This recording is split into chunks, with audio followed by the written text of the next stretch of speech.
Hello, good evening. Welcome to Axiom Flux, Season 4, Episode 22. It's 8th of April 2018. Tonight's topic is all about the hash graph. And I've got a repeat on one of my browsers here. Hold on. I've sorted that out now. So, welcome back. Tonight I've got Stav, Predator Geoff, Lopi, Surfer, and maybe a couple of others may pop in. How are we all doing? Well, Geoff, PJ, fine. Thanks, mate. Yeah, all good this way, PJ. Hunky dory and tickety boo. Hunky dory over here in Yankee Land. Good. So tonight, guys, thanks for joining, and people, audience listening. Hopefully, we've got a few people taking part who's gonna, be able to educate ourselves as well as best as we can. So if not, then stick about and maybe you can learn something. We're not totally going to get this spot on tonight, as what we're actually discussing is kind of a prototype, which is still in its early stages, if that. We did hope to get some, experts who are actually in with this project, but maybe we'll have to return in the coming weeks after we can arrange for a more suitable time for them to come on and answer some of the questions that we'll no doubt have. So I'm going to start my screen share and I'm going to begin with the white paper to the Hedera hash graph. But just before I start that, I'll introduce you to the website. Hopefully on your screen you can see the Hedera HashGraph website. Note it down, you can always go and visit it yourself, and when you do, you'll come to this screen, which gives you your options. Up the top right, you'll see the drop-down menu. Or you can just go ahead and download the white paper, which I've gone and done. And I'm going to show you now what the white paper is all about. So let me alter my screen. We can crack on with this. Does somebody confirm you can see that? Yeah, it's up there, mate. Nice one, Geoff. Cheers, mate. Okay, this is the white paper.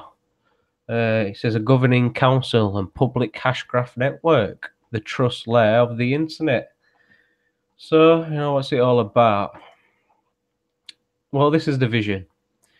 The Hedera Hash Graph Council will provide governance for an open, fast, and fair decentralized public ledger built on the HashGraph consensus algorithm. Governance will be maintained by a council of up to 39 known and reputable global organizations committed to the support and evolution of a stable, predictable public ledger infrastructure. So that's a big vision. Anybody got any thoughts on this sudden vision that I've just read? Well, just two words: decentralized. There you go. And governance. I knew you'd pick up on it. So go on then, Stav. Lead the way. What's the crack with this decentralized and governance connection? Then what's what started you off? Well, the whole idea of decentralized is that there is nobody in control of of any of it. I.e., it's not a corporation. It can't be owned. It's not an organization. It doesn't have committees. It doesn't have CEOs. It's basically run on the ether, really, of the internet. It's a ledger, blockchain in general is ledger. I know this is HashGraph, but it's along the same principles of blockchain, allegedly, but a different way of coming to the consensus.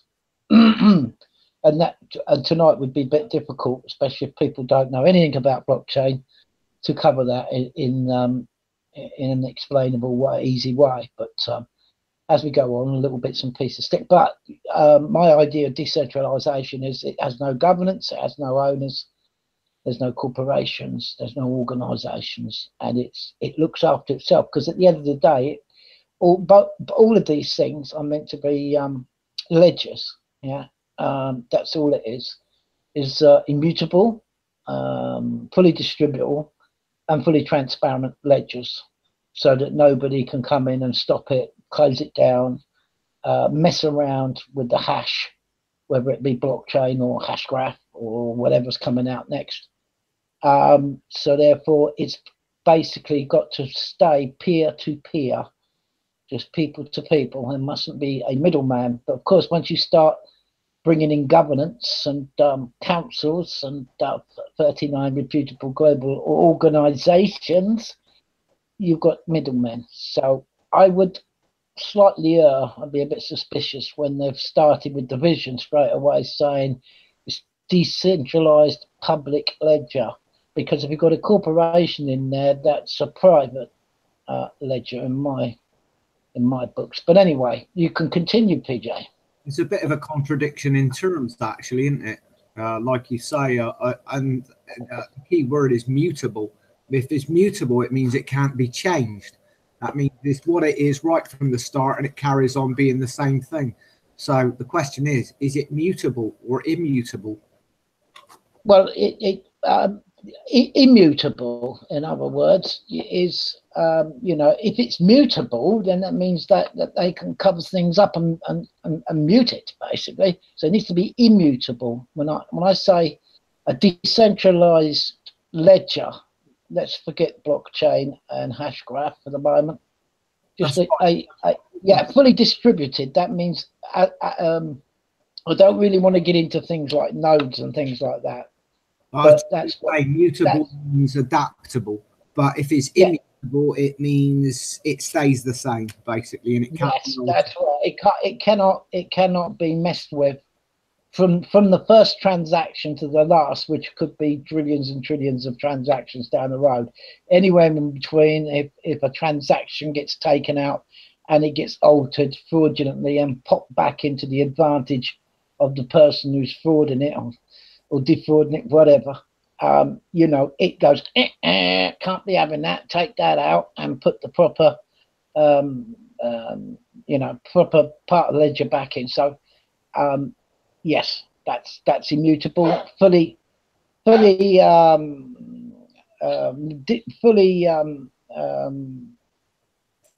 it's fully transparent. That means everybody can see all of the ledger at will, and also fully distributable. That means everybody's got access to the whole of the ledger's transactions from the beginning to the end, or up to say beginning until the most updated transaction or whatever was put into the ledger.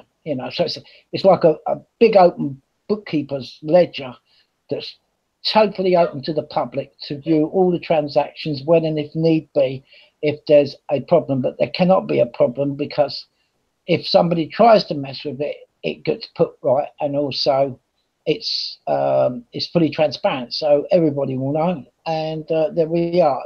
People say, well, how can you do that? We're going to go for a book. It can take you all day. No. If you know digital stuff, it's all done with hashes, and it's extremely fast. And well, anyway. let's hope it's immutable, and let's hope it's genuinely decentralized.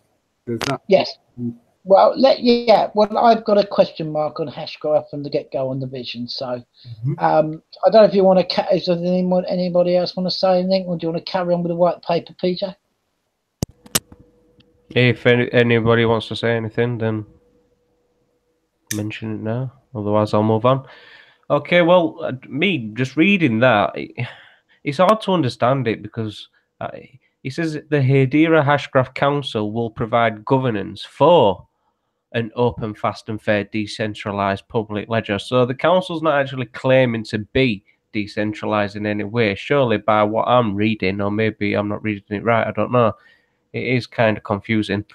But end of the day, you're right, they're using a lot of words that kind of don't rub too well together. Contradiction in terms, isn't it, PJ? That's why I'd like, someone to be on to be able to, straighten it up for us. But we're going to unfortunately have to wait to another episode for that. So we're going to do best we can and give it our personal reviews and see what we do. So, Lopi, if you've not got nothing to mention on that vision part of it, I'm going to move on to the next page. I'm all right, thank you, darling.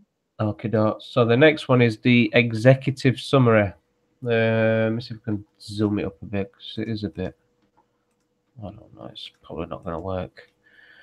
It won't zoom up anymore. I'll read it out. It's the distributed ledger technologies called the DLT, are disrupting and transforming existing markets in multiple industries. However, in our opinion, there are 5 fundamental obstacles to overcome before distributed ledgers can be widely accepted and adopted across every industry and geography.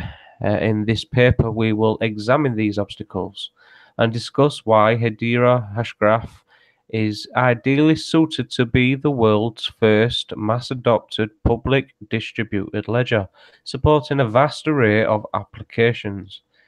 And is a list here, which if it allows me to scroll down, my computer seems to be not responding as well. So here we go. It says performance. The most compelling use cases require hundreds of thousands of transactions per second in a single shard. And in brackets it says perhaps millions of transactions per second in a fully sharded solution. And many require consensus latency measured in seconds. These performance metrics are orders of magnitude beyond what current public DLT platforms can achieve. Number 2 is security. If public platforms are to facilitate the transfer of trillions of dollars of value, we have to expect them to be targeted, and we have to prepare for this. To do so requires a consensus algorithm that provides the best security one can achieve, with the security properties of the algorithm formally proven. Vectors of security vulnerabilities shouldn't be mitigated. They should be eliminated entirely. Other public DLT platforms are trading off decentralization and so potentially compromising security for performance gains. So there's 2 points, the performance and the security. So I think we can have quite a lengthy discussion on just these 2 to start us off with. Performance and security. Take your pick, which one you'd like to discuss. Well, again, it's performance is one thing, but saying making a claim that that other systems, like in the blockchain, are nowhere near as secure as theirs, is a bold statement to make. The thing is about nothing is 100%. Nothing's 100% on the internet, and I don't think you could ever get anything that's 100%. But what they're not saying is they're trying to say, look, you're not responsible enough to do it yourself with blockchain or the existing blockchain systems, because you're not capable of looking after your own key numbers and wallets. So therefore, leave it to us, because privatization and some type of authority in charge of a public ledger will be far more secure than a totally decentralized peer-to-peer ledger, because people are not trustful of themselves. They're not capable of implementing their own security, which you can do, and there's several ways to do it.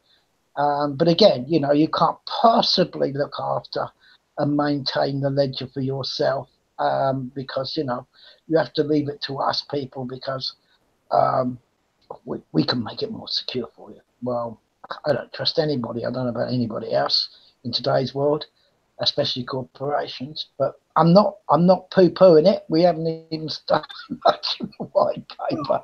It just seems the word in there is quite what's the word for it? Not sarcastic, but It's kind of condescending, I think. That's how I feel about it. Go on, Geoff. I was going to say, I mean, going back to what we were saying before, it's not about governance. Well, governance is. Well, that's point 3 governance, Geoff. So, can I just get your thoughts on the first 2 first? Right. Well, on performance, I mean, we know other cryptocurrencies have got issues, like the original one, which is the granddaddy of cryptocurrencies, which was Bitcoin. We know that that's got problems with transaction speeds, and various other ones probably have got similar performance problems. So, if you want to make a transaction, you don't want to wait around for, if you're trading in something that's fluctuating in value, for example, radically, you want to be able to make a transaction within, nanosecond or whatever. So it's important to have fast transaction speed.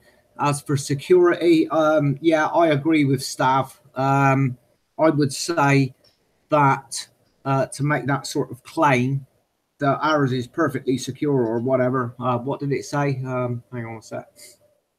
I can't remember quite how it worded it, but to make a sort of claim that you can. It should be on your screen. Is it not showing? Transfer trillions of dollars of values, we have to expect them to be targeting. We have to prepare for this. To do so requires consensus argument that provides the best security one can achieve. Well, yeah, I suppose that's true. I mean, you can only achieve what you can achieve. I think, I mean, criminals will always find a way to get around something, or have done typically throughout history. Somebody comes along with an idea that's quite secure, and then they find a solution to getting past it. Whether that's possible with the levels of encryption that they've got nowadays is debatable, because some levels of encryption are very, very tough to get past. So I would say security should be a problem that could be more or less made pretty uncrackable, if you like, or unhackable, or whatever you want to call it. But I think the important thing is to get a decent level of security, and like it said, you do need the transaction speeds as well. So both are important. Right. Oh, that's all I've got. My problem, sorry, Lopi, my problem is where it says vectors of security vulnerabilities shouldn't be mitigated, they should be eliminated entirely, it says there.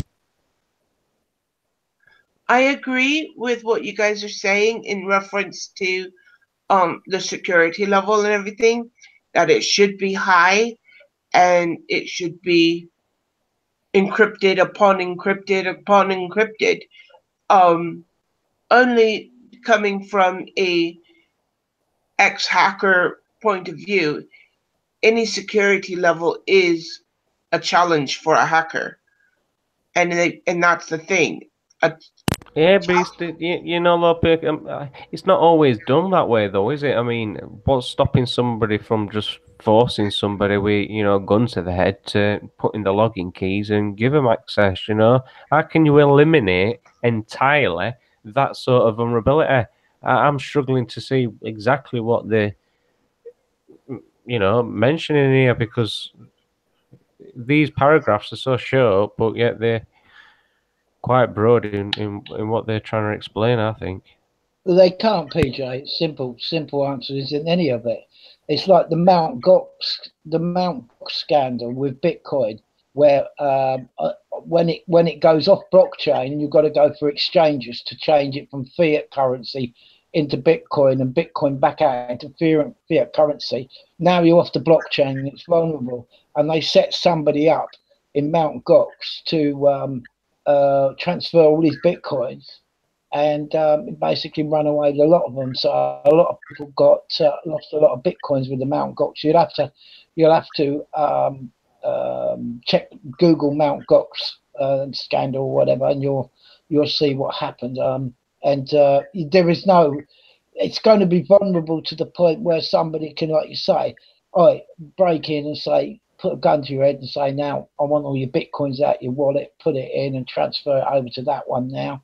There isn't much you can do about that. But then, you know, in today's life, people do that all the time, don't they? You hear about it, people being, you know, being robbed every day at knife point, gunpoint, whatever, and pickpocket. Well, you know, I know pickpocket's not quite the same, but they might be able to steal your phone off you, and if you're silly enough to keep the key on there, on the desktop of the phone or whatever you call it, then it's easy, isn't it? You know, so Yeah, well, I guess it's no different. I mean, you'd probably think if it was a cashless society, then you'd think, yeah, there's less chance of people getting mugged on streets. Not so many people will have the bags took off them for whatever coins they've got in the purses and stuff like that. But still, you're opening it up to more kidnappings and ransoms and stuff like that. That's just what I see. That's my vision on what their vision's supposed to be.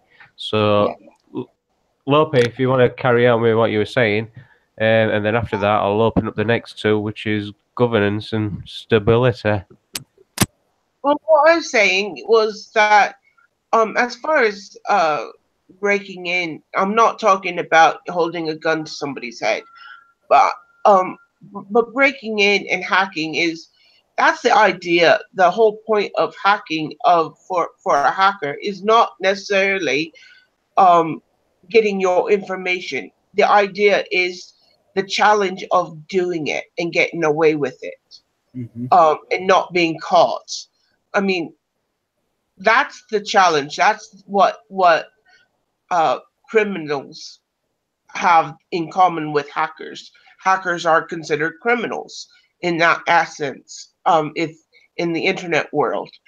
But a lot of this stuff that we're reading now is in the sane mindset. We're thinking about normal, sane people, but we have to think about the insane, the criminal aspect of people, because there's a lot more criminal-minded people out there than we really think and want to admit, and they're the ones that we have to be prepared for.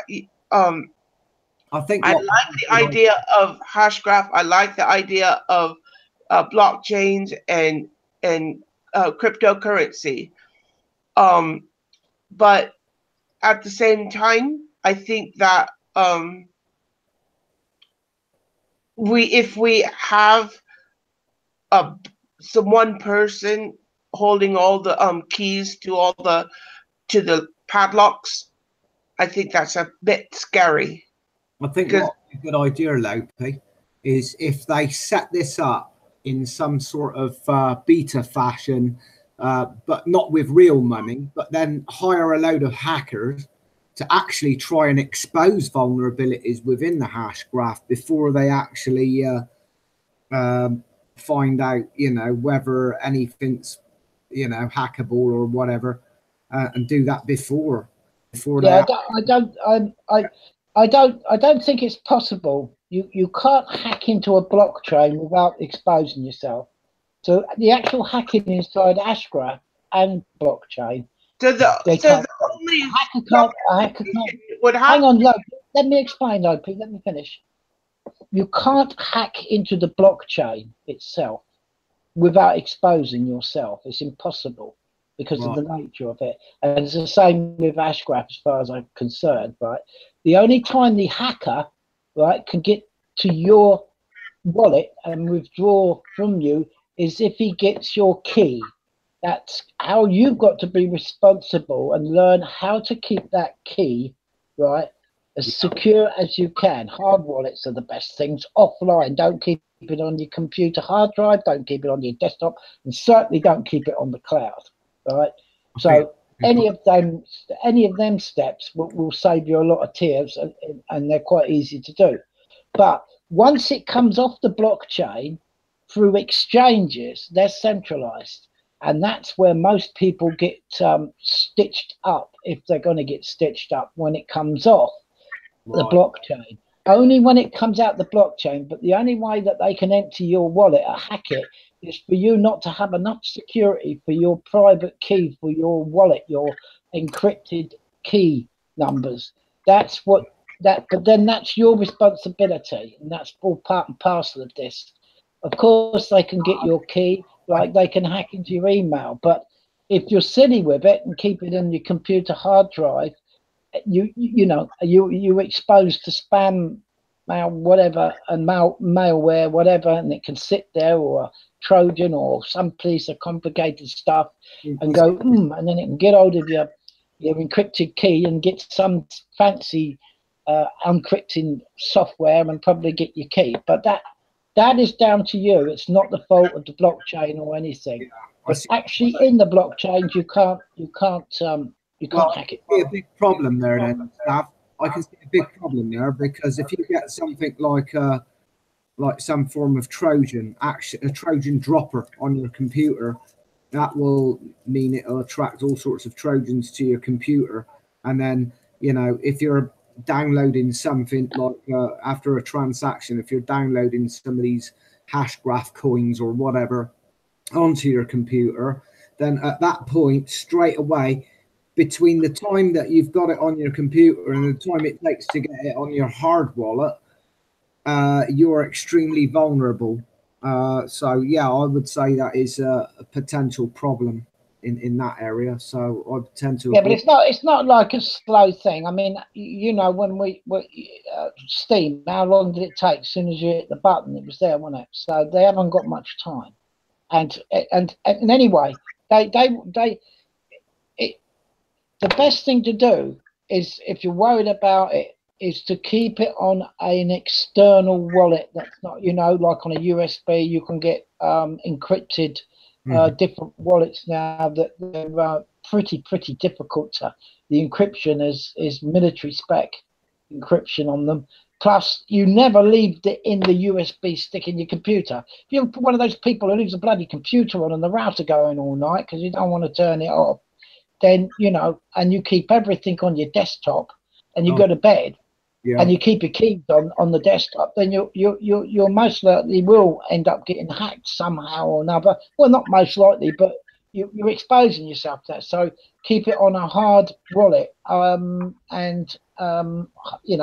that's the best way to go about it at the moment. But I'm sure there's more technology coming out or whatever. Is it vulnerable? Well, everything's vulnerable to a point, but how difficult the vulnerabilities is another thing. But you can't. The thing is, you can't get into the ledger and alter it by hacking to take something out that doesn't belong to you, or alter the transaction in any way. Unlike all banks today on the internet, people do it all the time, don't they? Yeah, indeed. Well, I've got that's pretty much covered it for me. So it's basically down to the individual user to make sure the computer is well firewalled with good antivirus and regular antivirus checks and malware checks and things like that. Yeah, that's it, Geoff. It's a big growing up time. It's a big growing up time for the human race, and because remember, it's ain't going to be centralized. Well, maybe HASHGRAPH is going to be, and perhaps that, maybe they'll float this and other stuff. And if you want extra protection and insurances, then you have to pay for it. Then you want a nanny, you want centralized digital coin, then you have to pay for that privilege, and you might get reimbursed if something goes wrong and you lose some of your Bitcoin wallet or whatever it is.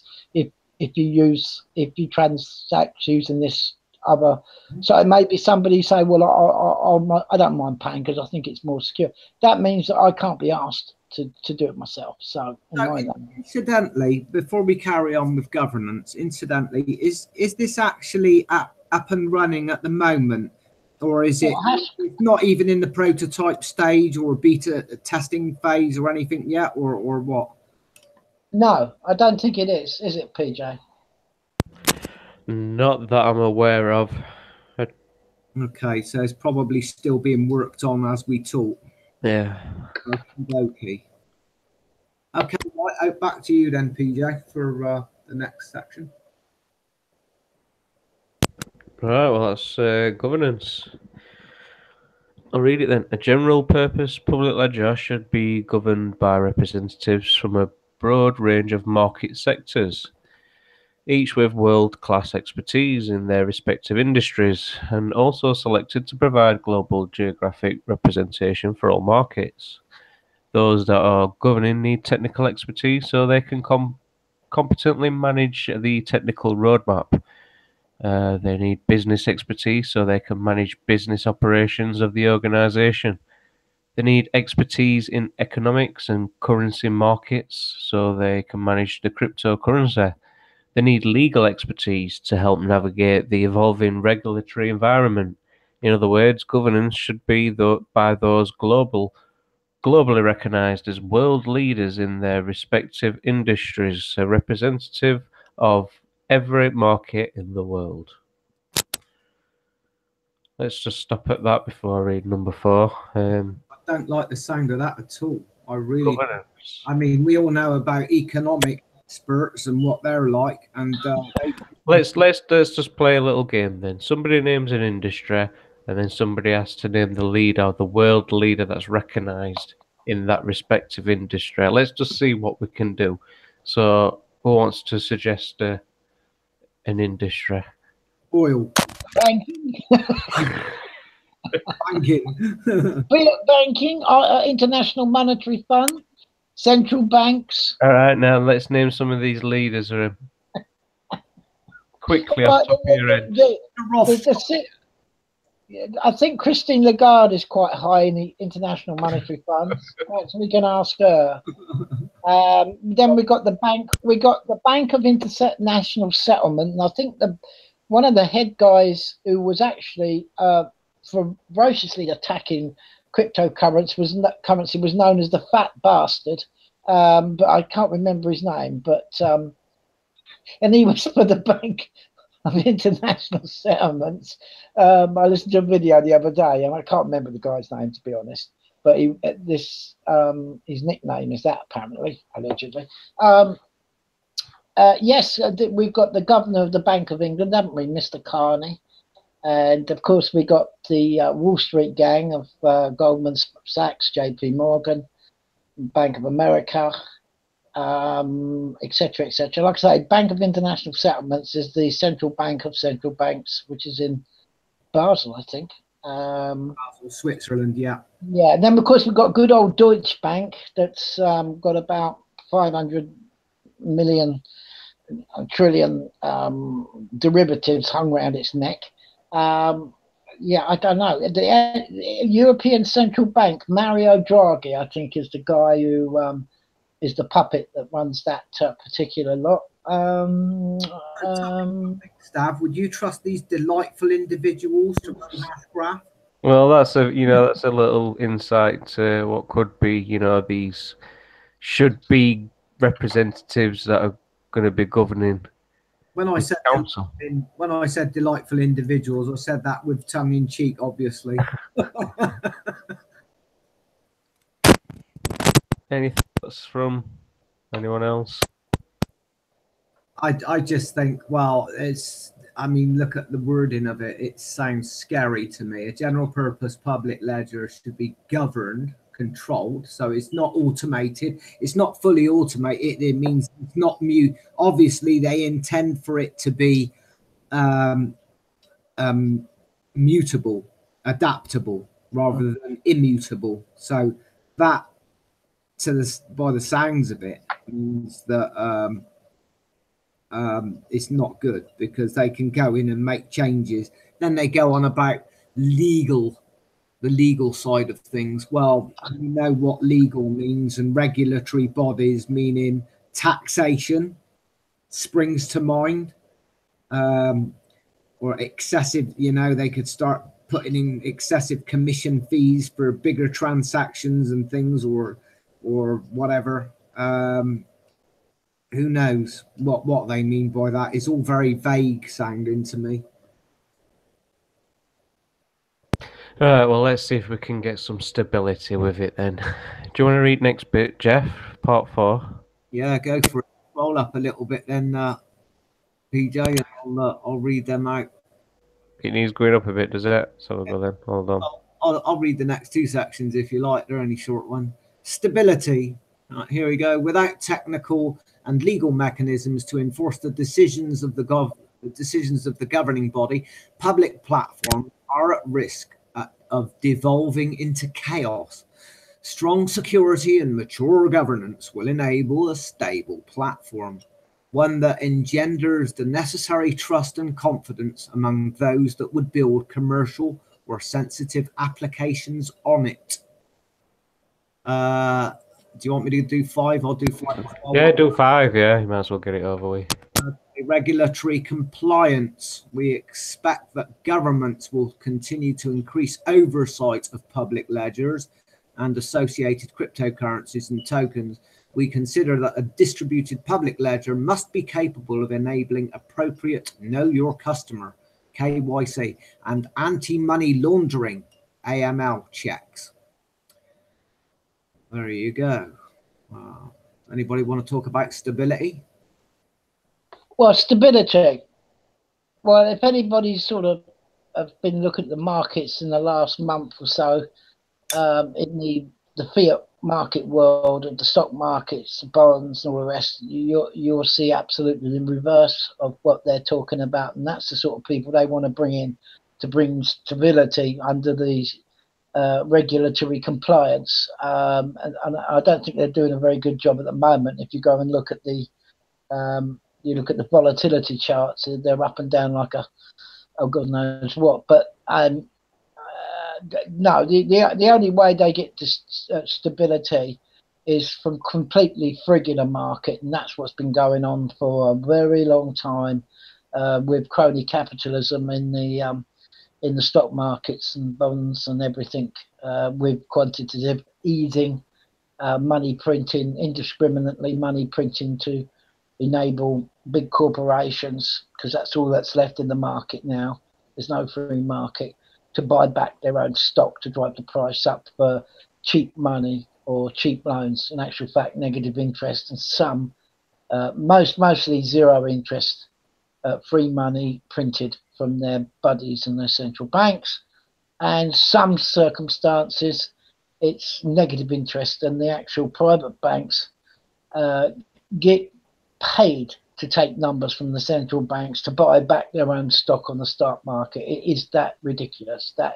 And they call that stability, the whole complete sham and fraud of the monetary system today.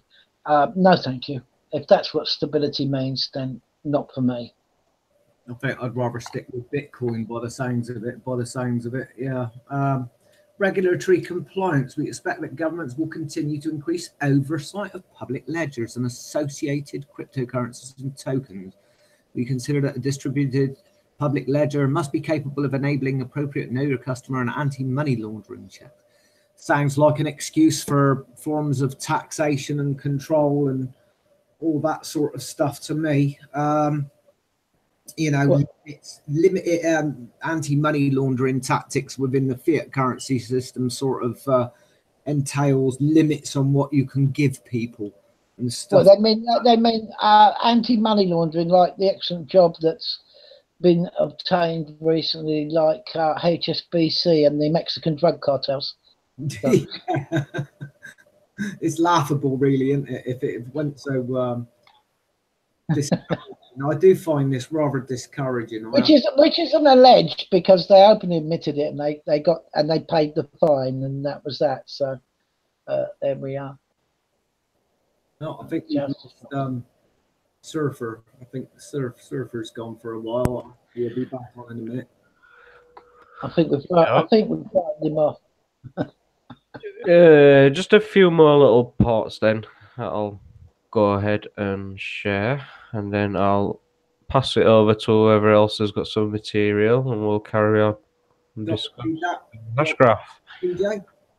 Say again, Geoff? Want me to read it? If you want to do, yeah, it's all right. Okay. What is required to move our industry forward and enable it to realize its full potential? A platform that provides a combination of high performance, strong security, industry leading governance, and both technical and legal controls to ensure the stability of the platform. Only then do we think mainstream markets will trust the platform enough to adopt public DLT en masse.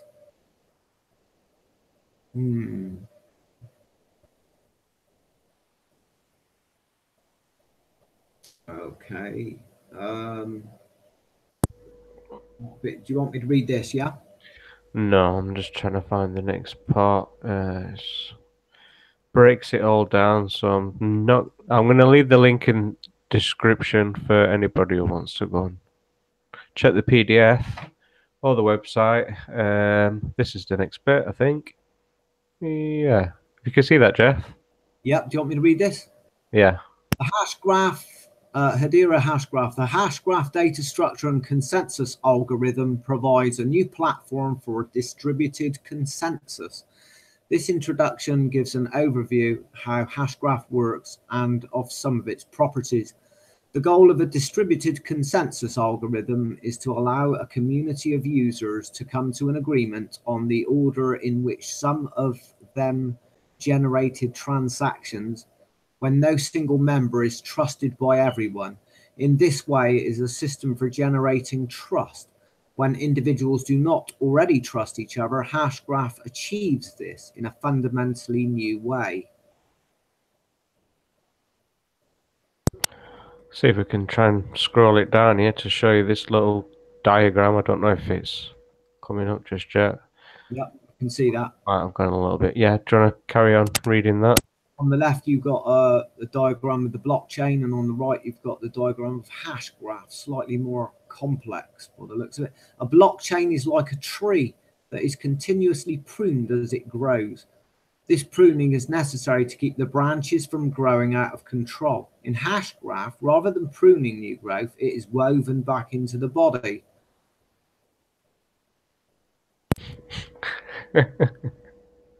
All right, so let me just see what this next page is. I think that's the final Honestly, page. that doesn't really explain too much. From what I'm getting is, instead of it going straight into the pocket, it's being put back into the general census. From my understanding of what that last bit was talking about. See, this with I the don't blockchain. get a lot about the blockchain, yeah, in the hash graph. The It doesn't diagram keep a record, does showing. it? There's no diary, there's no record of it, because once it drops it off, that's it, it's gone. There's no tracker it. But with an HashGraph, it don't need to do that, so it can store more data. I think that's an advantage, actually. I think that could be something that they could refer back to, if they need to. Yeah. So that's probably Bit hard to do on a blockchain. Anyway, do you want to read next bit? in both blockchain and HashGraph, any member can create a transaction, which will eventually be put into a container, the block, and will then spread throughout the community. In blockchain, those containers are intended to form a single long chain.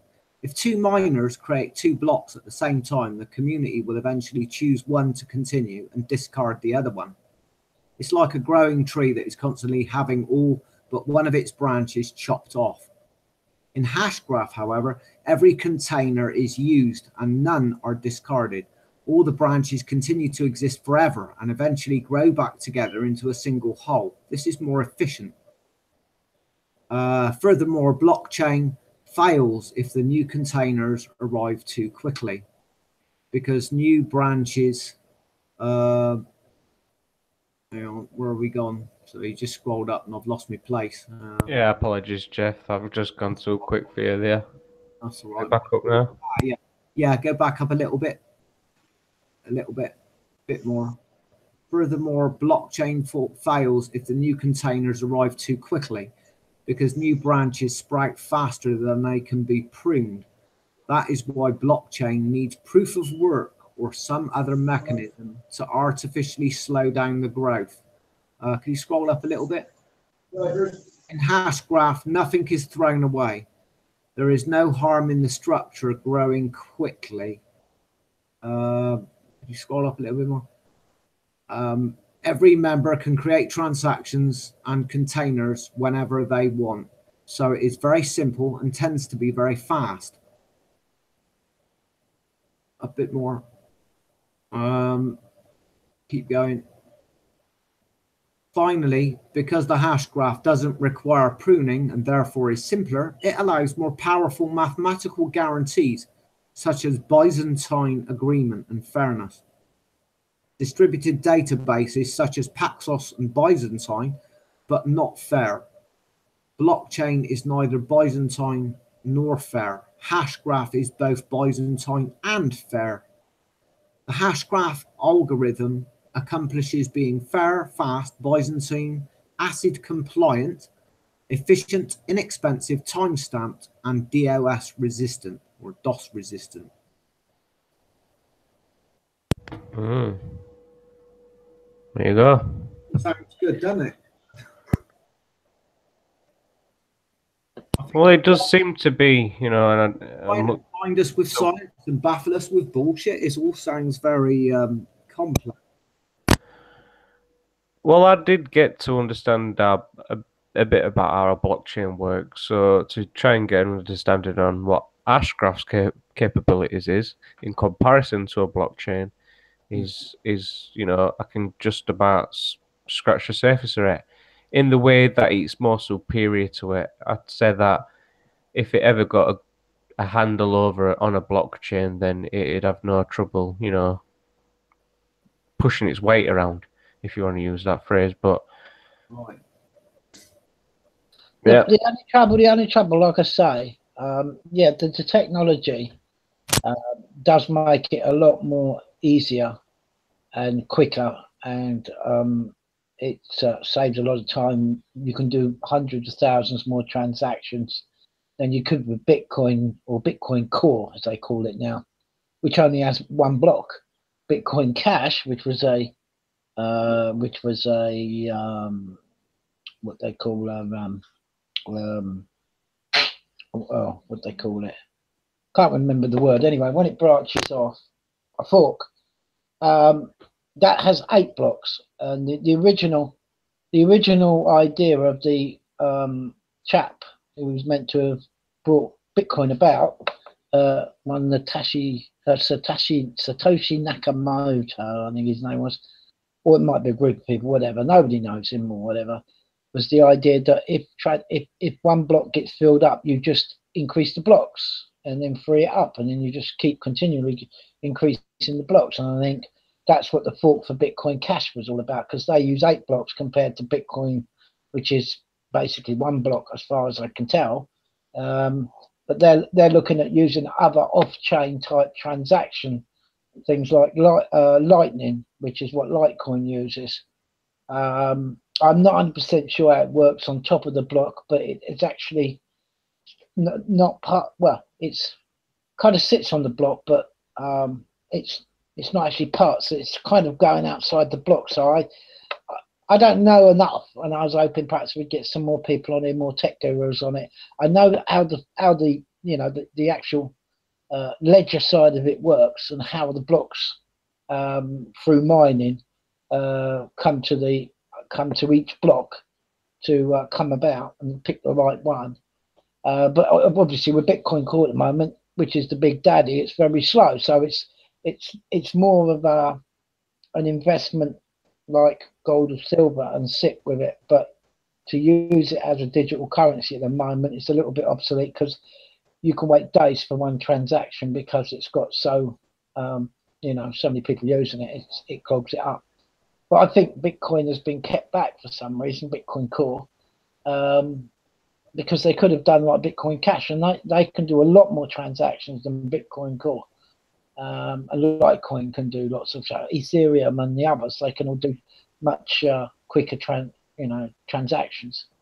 So when people say, "Oh well, you know, it's useless as a digital currency, Bitcoin," so they then tend to look at the rest of the cryptocurrencies that they think they have the same problem, but they don't. At the moment, they're all working quite fine, all of the alternatives. But for some reason, Bitcoin Core hasn't evolved, which was the original Bitcoin, for some reason. I don't know why. Perhaps there's a lot of things about it I don't know going on in the background. Have to make things a bit future-proof as well, aren't they? Because if you get that many more users of these things, that will obviously slow down the process a bit. So, I mean, if you've got like at the moment, you might have, I don't know, 1 billion transactions going on, but in like 10 years' time, you could have 1 trillion transactions going on. So, you know, they've got to sort of build in the sort of future proofing to make sure that they can keep transaction speeds up and quick, like, you know, I suppose. I don't know. Well, yeah, well, it's still very early days in all of this cryptocurrency blockchain business, but I don't have a problem with any of them if they're using blockchain, which is the, you know, it's a, if it's decentralized, Yeah. you know, but if it's centralized and you've got to go HASHGRAPH, they're clearly saying it's a patented, I think, isn't it, PJ? You'll probably get to that in a minute. It's Yeah. actually, yeah. I'm gonna come to that. I'm gonna try and find a video what we can quickly play. Yeah, carry on, Stav. Sorry. Yeah, well, therefore it's patented, so it's registered, and it's got an organisation behind it, a corporation, whatever you want to call it. It's so therefore, you know, making that bold statement at the beginning, saying it's decentralised. No, I don't think it is. It can't be. Not in my way of looking at things. If it's been registered, a patent, and it's an organisation running it, a corporation, it cannot be sort of talked about legal compliances and things, haven't they, so far? And to me, that stinks of government in general. So it sounds like they're going to be compliant to whatever governing forces are in the world at the time, like, you know, maybe United Nations or USA government or UK government or whatever. Now, if that's the case, what's to stop them just saying, well, if we got to abide by their legal rules, then we're going to have to stick 20% VAT on every transaction or whatever. You know, that concerns me because, you know, as far as I'm concerned, taxation in that form is just basically a form of theft. So, yeah, I'm not very happy. I think the whole idea, when they say trust, that's the problem with the world today, is it not? Trust. As soon as you put you put trust for yourself, your family, whatever, into a stranger's hand, you've got to trust a stranger's going to look after your business, your job, your monetary system, and everything. Trust, governance, you know. Soon, and that's what. But what decentralized blockchain and all the different cryptocurrency gets rid of, it makes it a trustless system because you don't need trust. It's a mathematical formula. So it takes trust out of the equation altogether. And, you know, it can't be bought, it can't be owned.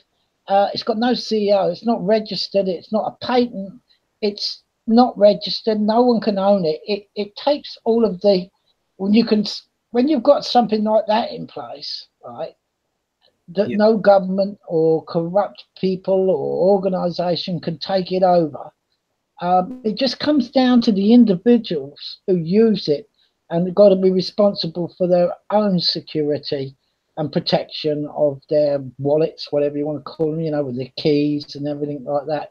So to me, if people really want, you know, they really want to be fully responsible, I think it's the future of how it's going to go.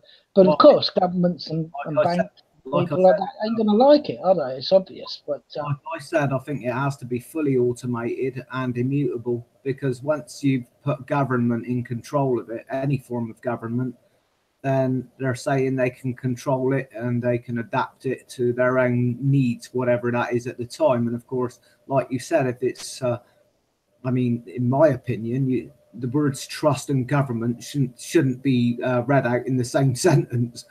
Well, whichever, it's gone, isn't it? I think most people feel the same way nowadays, though, don't they, Stav? You know, to see the word trust and government in the same sentence is a bit of an oxymoron, isn't it, by today's standards?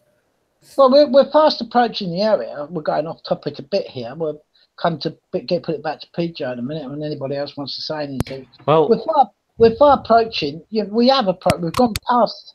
We've crossed the Rubicon of trust with governance. Most people just don't trust a word that comes out of a, you know, president, king, prime minister, whatever's words, mouths. What words come out of their mouth now, because trust has been completely eroded not by the people, but by the the trustees themselves. So whatever, there you are. Well, that's it. If we can't trust the fat controllers, you know, then it needs to be fully automated and immutable and trustless. Indeed. Yeah, that's what I think. I think it's and it, you know, most people can learn how to work out 1 and 1 is 2, can't they? I mean, if they start thinking 1 and 1 is 3 or 1 and 1 is 5, then there's something wrong somewhere. But that's the sort of world we're living in at the moment. It's not 1 and 1 is 2. It's 1 and 1 is 4. 1 and 1 is 3. 1 and 1 is 7. You look at the fiat currency banking system as an example, Stav. I mean, what have they done with it? They've made it so complex for the average person to understand that it's beyond any sort of comprehension whatsoever for the average person. So, I mean, you know, in which case, if they're going to start doing the same thing with this hash graph and making it, you know, using their economic experts, as they like to put it, to blind us with science and baffle us with bullshit and start making excuses that they need to implement this or debase that, or, you know, or start producing more of these units or tokens or whatever, you could end up with like the sort of same counterfeit system we've got now. This is what bothers me, you know. I have to be honest with you. I mean, quantitative easing, nice big word, isn't it? Quantitative easing. When you look at it, it's just counterfeiting. Do you see what I mean? Yes. What they do? Yeah, of course. Well, they make it that, you know, I mean, if want a better word, they commit fraud, but it's legal, you know. Yeah, exactly. But so therefore, it's not against the law. That's how they operate. I think people need to. Well, I know most people have woken up to that by now. I think anyway, surely. But getting back to HashGraph, I will say this though. As far as I know, the way it's been pushed last year, and there was meant to be a big announcement a month or 2 ago, and I've heard nothing. I've heard absolutely nothing. So I don't know if HashGraph has been shelved or it's gone quiet and it's not going to happen. I don't know. So I've not heard anything. I've done a bit of Googling around before. When will that start? There was meant to be a big announcement by Swirls. I think it is the company that has the patent for the HashGraph. I think it was meant to be a big announcement. Quite a few people in the let's put it this way, that don't give advice. They just talk about markets. All these gurus on YouTube that I sometimes listen to, ex-Wall Street people, whatever, were saying, "Oh, this is HashGraph's coming. It's going to be a big announcement." I think it was almost about 2 months ago now, and it never happened. So, and I've not heard anything since. So I don't know. I've got a video from unless I missed it. March. Unless I missed it, yeah. You may have done, yeah. Well, go on then. Tell us what the big announcement was. No, I'm not. It's a video. It's a 10-minute video. I'm not going to play it. I'm just going to put it up in description afterwards for people to go and look at. It's far too long to play. We've got Chrisy who's joined us, by the way, guys. So let's welcome him in. I know he's probably sat listening in just to, you know, grasp what we're talking about tonight. But I didn't want to be rude, so Chrisy, welcome to the show. Thank you very much, mate, and good evening, everybody. Hope you're all well. Good to have you on the show again, Chrisy. Thank you very much, guys. Sorry for the late start. I see you was having a late start, and I've had no end of tech problems as usual getting on here. So, guys, just one quick thing that I'd like to say. I'm waiting and hoping and working towards someone finding a way to monetize humility, kindness, and education. Wouldn't that be a good thing to sort of, you know, get someone that can work out how to make those things profitable? You can. You can get a crypto. You can open up a coin. Yeah. Yeah. Open a coin up, Chrisy. A cryptocurrency. Start an ICO. Start it off as an ICO. You know, display everything that you've got so people can read it and get to know what it's about. and put a date, set a date for it to launch, and just do what everybody else is doing. We're all theirs, and just see how far it goes. If only I had the knowledge to do that, mate. I'm a little bit lost when it comes to anything tech. I just hope that sort of the next generation can grasp how to win and how to make good things win. Well, it could be done. Anything is possible. Anything that's in this world can be put into the crypto world. Literally anything, Chrisy. I've only got a very, very basic grasp of it, and I've listened to hours and hours of videos on it, to be honest. And I have to listen to things over and over again. I'm not, you know, the sharpest tool in the box, as they say. It has to sink in with me. So, but from what I can understand, pretty much anything from democracy, you could have a blockchain democracy. There you are. If you wanted a democracy, I'm just putting it out there. If people want a democracy, certainly anything to do with finance and monetary, you can do on the blockchain. Any decision making, and you can with this HASHGRAPH. To be fair to HASHGRAPH, you can do these things with it. But the only thing I don't like is the I believe it's centralized, and that's it at the moment. I may be wrong, but you know, it kind of smells of being you know, a corporate owned thing, and therefore they can close it down if they want. A government can say, right, there it is. Where's the corporation? We're going to close you down, and that's the end of it, whatever. And you could lose everything, whatever, or stop it, whatever. So, this is what I think, Stav. I think it's the trap. I think it's basically cashless society. That's what HASHGRAPH is. Could be. I mean, well, you're going to get cashless society with that HASHGRAPH anyway. That's very worrying. Cashless society, very worrying. Not being able to control where you put, you know, your energy. I mean, they say everybody on that will scrap all hard currencies and just get everybody on this HASHGRAPH. It could be the trap they're looking for, you know, for all I know. Well, we've got so much to cover tonight on HASHGRAPH, and Chrisy, by the way, all we've basically covered is some key points at white paper for HASHGRAPH. So you've not missed too much, but we've got a lot to do. So what do you want to do? Do you want to show your materials that we've all got tonight, or do you want to watch this short video, 10-minute long, and it'll go through the main guy explaining it himself, or do you want to carry on having a discussion like we're doing? It's up to you. Amazing, guys. Whatever you guys want to do, you've forgotten more than I know about this. Totally our choice, guys. You decide. It's you know. Well, if I can just well, I won't show. I'll just read it to because I don't think it's necessary to screen share it, but it just basically says what is HASHGRAPH. I just want to read you this first paragraph, right? And this is how I think. This is how HASHGRAPH has come about. Right, they're going to say about blockchain. Just very quickly, just to give you some idea why this has all come out originally.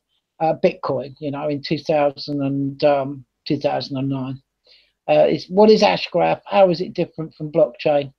Blockchain technology emerged in response to the collapse of several banking institutions in 2008. It proposed a new monetary system intended to take away the control of money supply, relying solely on a peer-to-peer electronic cash system designed specifically for the digital realm. This online currency system was believed to be a better monetary system until some started to talk about HASHGRAPH. Now, HASHGRAPh, we've been sort of touched on how it's a consensus where everybody's joined together, and if you had 5 people in the room, it eventually everybody knows what happened in a particular transaction.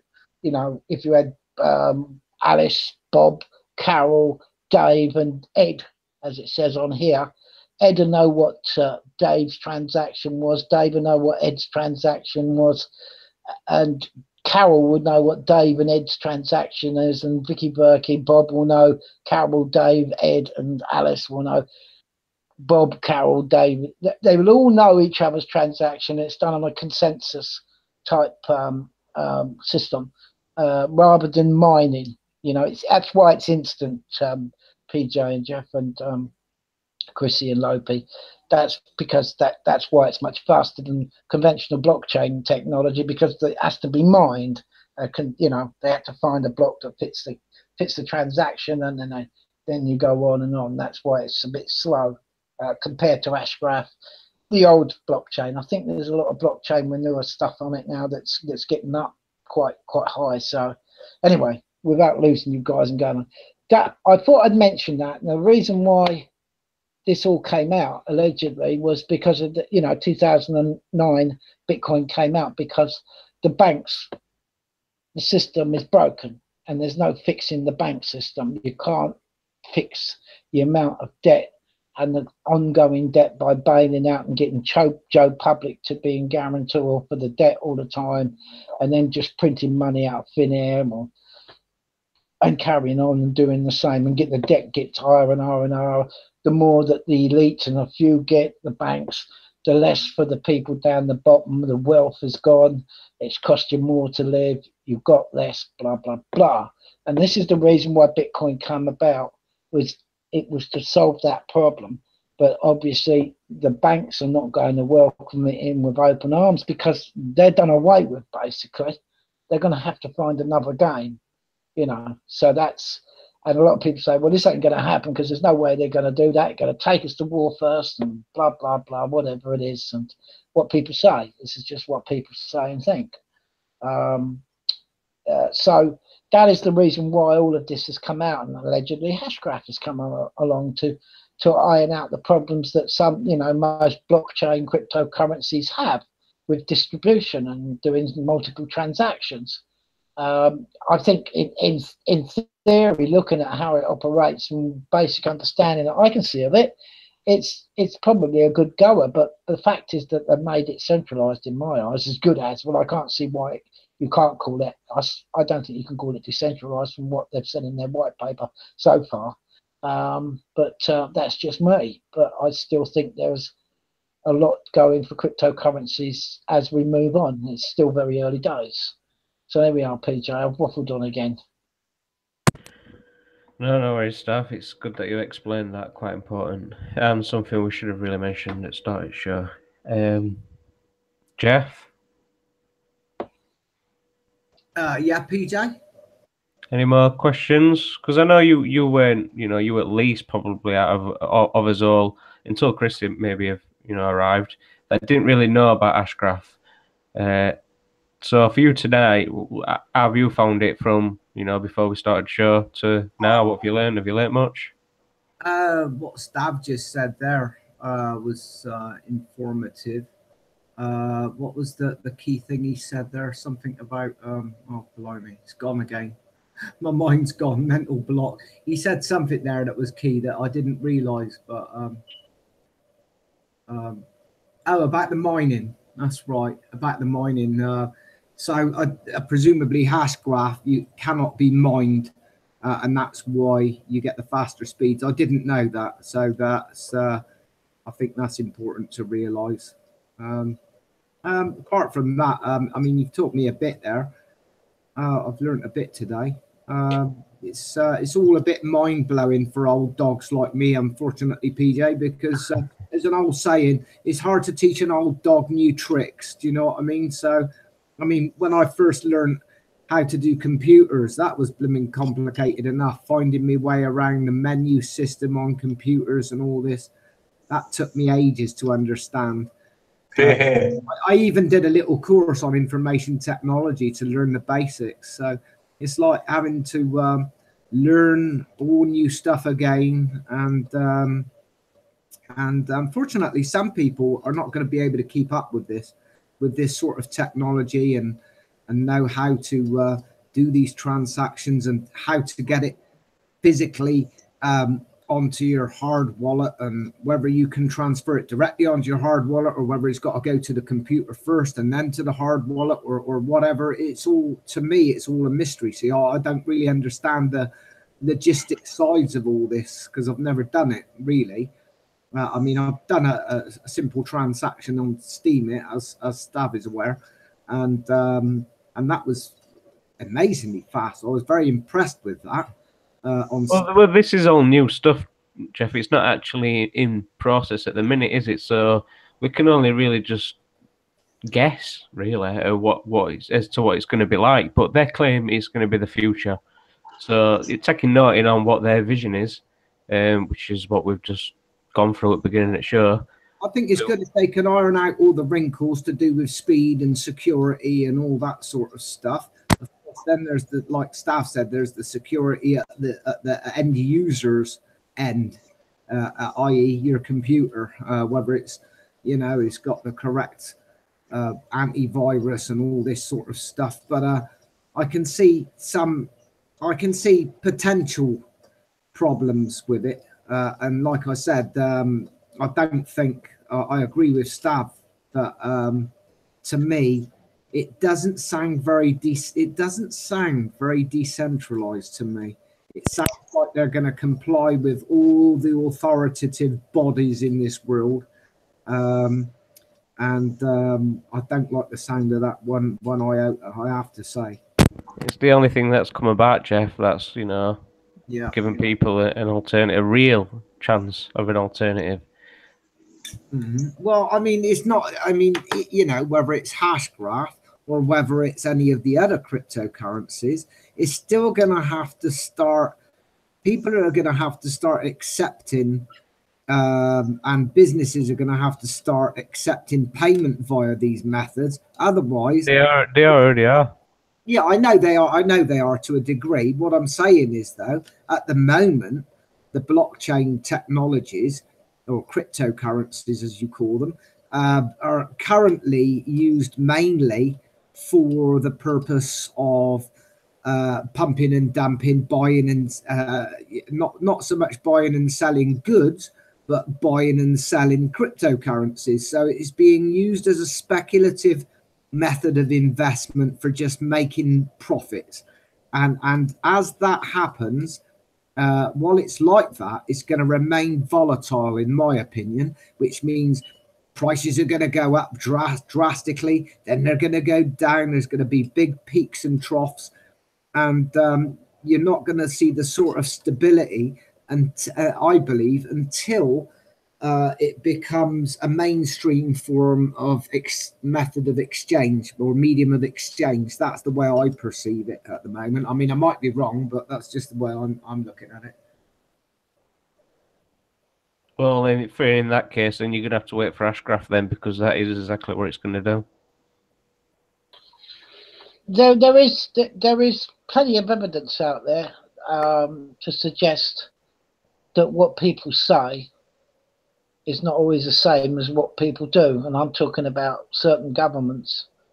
If you factor in that China are saying, "Oh, we're going to ban all the ICOs, the initial coin offerings that creates the cryptocurrency, whatever it is," we're going to ban exchanges. This is China banning their own people, and yet at the same time they're the biggest miner of Bitcoin. They mine 80% of the world's market. That doesn't quite add up to me to say that they want to get rid of it. And Russia is the same. Not as big, obviously, when somebody's taking 80%, I lose 20%, but Russia, they've tried to stop and put a lid on it with a bit of shouting and saying what they're going to do. But a lot of these developers, and they're in their hundreds of thousands, that are on all these different cryptocurrencies, don't care what the government do. They're going to carry on. And this is where we are with it. And that's why things are like they are with it. They've pumped and dumped Bitcoin. The only stranglehold regulation and rigging of the cryptocurrencies is only Bitcoin. And that's through a futures market with the CMI, I think it was, with the gold and silver. So they're tugging the price of Bitcoin from externally outside with the fiat world. People wagering money on future price of Bitcoin, what it's going to be in the cryptocurrency, purely fiat, in the fiat side of it, the dollar, if you like. But it's not, they can't affect the price of it directly. You'll get bankers. I'm sure there's plenty of these people that have come in and bought, I don't know, $3 or $4 million equivalent of Bitcoin and then tried to crash it back. But it'll always go back to its organic level of the people that first got on and have been on it for several years. I mean, it's 9 years now since it's been out there, it'll be approaching 10 years soon. As much as they try, they can't completely destroy it from the outside. They can't do it from the inside because they can't get in. Well, they can get in, but they can't manipulate it like they can. And they open admit, everybody admits that the stock market, bonds, whatever, is all manipulated. I have a couple of questions actually about hash. Yeah, go on. Anyway, I'm going on again. I don't mean to go on. Go on then, Geoff. Ask your questions, because then I'm going to ask Lopi see if she's got any material that she wants to screen share, and then if not, after that, we can watch this video, yeah? Okay. Yeah, no, it's all interesting stuff, Stav. I just got a couple of curious quandaries about it. One, is it linked to this? They're talking about stability in the markets and all this, and global markets and things. If they're just going to link it to the exchange rate mechanism, so that as inflation goes up within the fiat system, does that mean that the price of these hash graphs, do they go up in line with it? Are they index linked with that, or is it a completely separate system? Because if it's linked to the fiat system, when the fiat system hits the deck, then the hash graph will hit the deck. In my theory, I mean, I might be wrong, or maybe I'm just not understanding it properly. I did have another question as well, but I've forgotten it offhand. But it just seems to me, if they're going to link it to those sort of inflationary rates of the market, do you know what I mean? The global markets. Then if one goes down, then it all goes down. Do you see what I'm saying? Well, unfortunately, because we still got the fiat system, and it's being well, for want of a better word, artificially propped up. Why they carry on doing that? Unfortunately, cryptocurrencies has to have a tie of value, and it's to the American dollar, which is the world's reserve currency, as we know. Everything's priced in dollars, pretty much. So as it's the reverse, as it's the reserve. Everything is economies are based on dollars, really. Even though it's here it's pounds and Switzerland, francs, franc, whatever. Then you've got euro for the European countries, for the EU countries, members. It's still linked to the world market, which is the hegemony is the American dollar. So cryptocurrencies at the moment, that's what they're based on. But if companies start, and they have started, and they were actually gaining speed, and then they were grabbed and restricted somewhat, start dealing direct in Bitcoin and cryptocurrencies. If it's a free market, it will have its own price recognition. And if the American dollar is no longer the hegemony, right, then it won't be priced. It will find its own. Bitcoin will be just Bitcoin. You'll see things priced, say, I don't know, your shopping is 20 Bitcoin or 10 Bitcoin or whatever. It won't be tied to the dollar. When it's found its own, I mean, this is just what I'm thinking it's going to do. It might, people with a lot more knowledge than me about it probably say, no, it'll still be tied to a particular currency or whatever. Mm-hmm. But I don't think so, because I think it's got to find its own. If it becomes the whole idea a peer-to-peer with no middleman, like a central bank in the way, but the market by how much it's being used, and it's what that particular cryptocurrency does. You might have half a dozen cryptocurrencies for utility companies.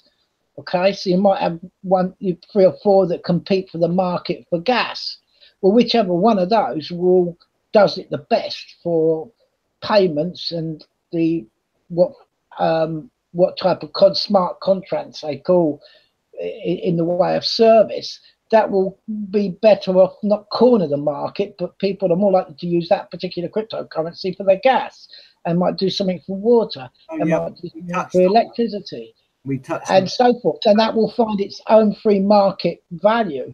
At the moment, there is no free market value in the fiat currency because it's artificially pumped up by the central banks. I see what you mean. We sort of touched on that the other day, didn't we? Like things about dental coins. So if you want dental care, yes, you have one currency for dental care. You could have another currency for general health care, another currency for your gas bills, another currency for your electric bills, and so on and so forth. So I think that would probably be a good way of doing it, maybe. Yeah.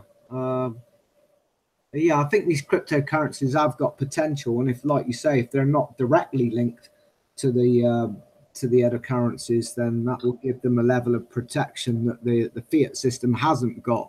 Well, the fiat system is sort of, as we know, it's terminally ill, is the way I would describe it. Let's play this video then, because we need to be aware at time that we're losing it. So let's play this video. It's 10 minutes. I know you've got your article, Lopi, which is the reason why I'm holding it until after this video, because I think it'd be more suited. No, it's all right. I still want you to show your article, but let's get this video. Okay. There's several questions that's put to this guy called Lehman Baird. He's part of this world and all the rest of this HASHGRAPH stuff. So let's show this. Geoff, do you want to show the video, or can you do that? I can do. Which one is it? I'm just going to put you up in chat now if you want to pull it up. In the chat box in here, and I'll. Okay, thanks. I'll right. Let's get it sharing first. And if everybody else wants to mute up. Okay, right, and let's get the video up. Right, can you see that on the screen? Yeah. Yeah. Do you want me to play the whole? It's only 2 minutes, right? It's just play the whole thing, yeah. It's got that little advert. It's 10-minute long after that. Yeah, play the whole thing. Okay. So whether you're interested in trading forex, futures, spread betting, CFDs, so it's funny, the ledger field is very broad and people come to it from different directions. Some people 30 years ago were coming to it from making computers not have faults, but they're also concerned about how to create cryptocurrencies, or how to create smart contracts, or how to create stored information, or how to do databases. The database world has been doing this for decades. My interest was slightly different. What I wanted to do was to enable collaboration. My goal is that we should have anyone on Earth at any moment can just wave their hand and carve out a chunk of cyberspace, carve out a world of their own without having to pay anything, for free, create a world of their own, and invite some friends. And now we have a shared world.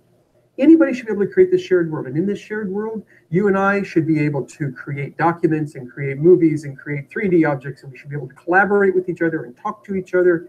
We should be able to interact in ways where I'm not the dictator of the whole world. I can't delete everything arbitrarily. We should have rules enforced. So maybe it's a fair world where I can't delete things you create. Or maybe it's a fair world where we vote on things. Or maybe it's a world in which we have a stock market and you can make sure that the first bid gets matched up with the first act, not the later ones. We want to have a world that you and I can trust, and that our friends that we have invited, and maybe the strangers we have invited, can trust is going to work the way we want. And we can trust that if my computer dies and is erased, I can get all the data back. The data will never disappear. But to do it totally for free, no server involved, just the computers of the people involved, with complete trust without having to trust any one person in any way, and be able to have this shared world that has the fairness and then the speed. I mean, I want to be able to play games in this world. So I want a ledger where I'm recording every single time a person moves or shoots or picks something up. You want to be able to do a game at, we're talking hundreds of thousands of transactions per second, maybe. We want huge speed. And we want complete security. We want privacy. We want no one is spying on us. This isn't funded by advertisements. You want to spy on me so I have better advertisements. We want it just to be something that appears out of nothing, that's just living on our computers. And then when we're able to have a shared world, we want to have multiple shared worlds that connect to each other. So maybe you and I and a few friends set up a little stock market just for ourselves to send things back and forth. The banks do this. They're called dark pools. It's like a little tiny stock market just for a few players that trust each other, sort of, but not entirely. I don't entirely trust you, and there have even been problems with dark pools where maybe banks are taking advantage of some of the information involved. And maybe one bank's hosting the server, but they can manipulate the timing a little bit, and we have to worry about this. I don't want that. I want a completely trustworthy stock market that maybe you and I and a few banks set up, but then I want to have a different stored world that maybe keeps track of a cryptocurrency, and I want them to be able to link so that that cryptocurrency is used to buy and sell our stocks. I want to be able to have a game world that links to a Wikipedia world where it appears that pieces of Wikipedia are actually part of our world. And as they change in the Wikipedia world, they change in our world. You want to have shared worlds that are interlocking with each other, that allow shared trust even across these things. This is the vision for what we want the internet to be. It will change the way we even look at what cyberspace is, what the internet is, what are networks, even what are computers. This is what's going to happen. And 20 years from now, when the children who are born then are growing up, they're not even going to think about websites and emails as a separate thing and internet and many of the hacking attacks that we have today. They're just going to take it as a matter of course. That anytime I want to, I can wave my hands. I get a shared world. It's free. It's easy. It's trustworthy and reliable. I can invite 2 friends or 1 million friends, and it all just works. And it will change the way we think of what the internet is. That is what I started being interested in building. And this is the direction that we're going. This is what distributed ledgers do, is they will ultimately allow us to do that. And there's a lot of rough edges. We have growing pains in distributed ledger technology today, but we'll get over the growing pains. We will get to a world that really is fast and secure and fair, and we will enable to then have this vision of shared worlds, big public ones, little private ones, everything connected. That was the idea. That was 5 years ago. I like playing with math, so I kept playing around with how would you do it, and I convinced myself, yeah, it's impossible. You can't do that. There's no way that you can have really high throughput because, and also have all these security and fairness properties. You just can't do it because ultimately you end up having to tell everybody what you think and then tell people what other people thought, and you can have millions or billions of extra votes and receipts on votes flowing around. It just doesn't work. So I was able to convince myself it's not possible. And I set it aside, and it would come back and haunt me, and it would keep nagging at me. And so I would pick it up again, and I would spend a couple of days going through it and going through the math and realizing, no, I was right. It really is impossible. You can't do that. And set it aside again. And this kept going for years. I have lots of math problems. Some I've been working on for decades. They just, for whatever reason, I don't know why, they just latch onto me and I can't get away from them. And eventually I said, wait a second. If we're all just talking to each other and you include a tiny bit of extra information, we could each end up with a complete history of exactly how we talked to each other in what order. But if I had that, I would know exactly how information flowed through our community. I would know what you know. I would know when you learned it. I would know what you know about what Alice knows, and what you know about what Alice knows about what Bob knows, and about when they learned it. I would know so much that I could take one of those huge, impractical, impossible, too slow voting algorithms and do it with no votes at all. I could just sit here and say, oh, I know how you would vote, so don't bother voting. Don't tell me your vote, I know it. I'll just pretend that you voted, and I'll just pretend, and I'll just get to the conclusion. And so all we do is we just talk the way we would talk anyway to send out our transactions. We had a tiny bit of information, and it gives us this entire history. The history is called a hash graph that lets you see such incredible amounts of information about who knows what when, that then you get consensus for free. But that's where we're going, and we're at the very early stages. I mean, the planet is at the early stages of what ledgers can do. And I think whatever you think that ledgers might be able to do, they can do that, but they can also do more. And we are just as as a species beginning to learn what the final limits are. And we're pushing as fast as we can along that path. And so this is the gateway to the next net. This is it. This is the next net.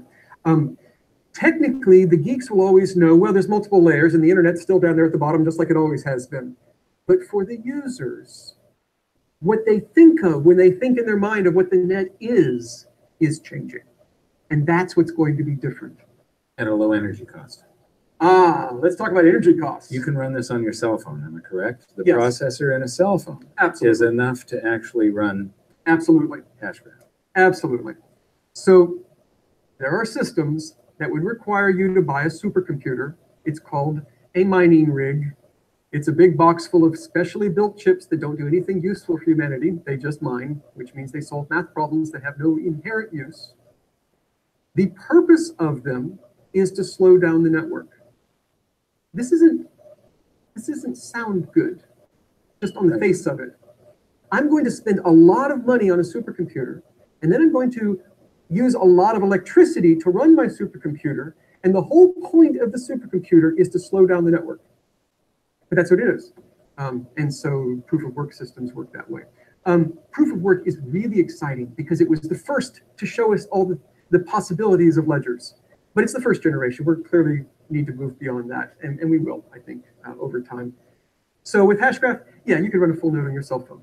You've accomplished something, a tool that is extremely powerful. What are your hopes and dreams? My hope and dream is that this pushes us forward along this path to an internet of shared worlds like we've been talking about, where anybody can collaborate with anybody, and the data is stored. You don't have to pay for a server to hold it. It is secure, it is private, where you have the rules enforced.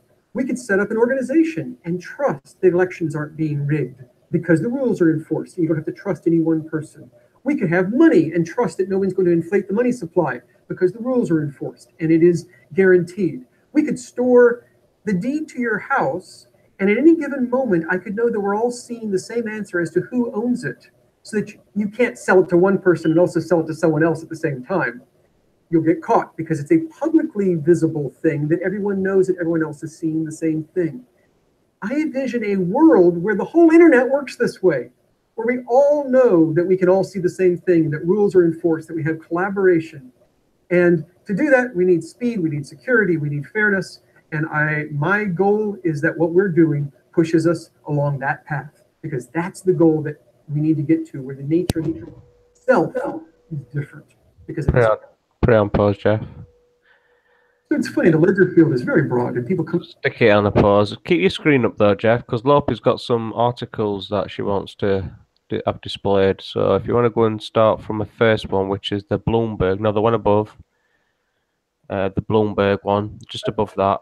Yeah, that's the one. If you want to click on that, and then Lopi can take the mic. Over to you, Lopi. Oh, okay. Basically, this is the a couple articles about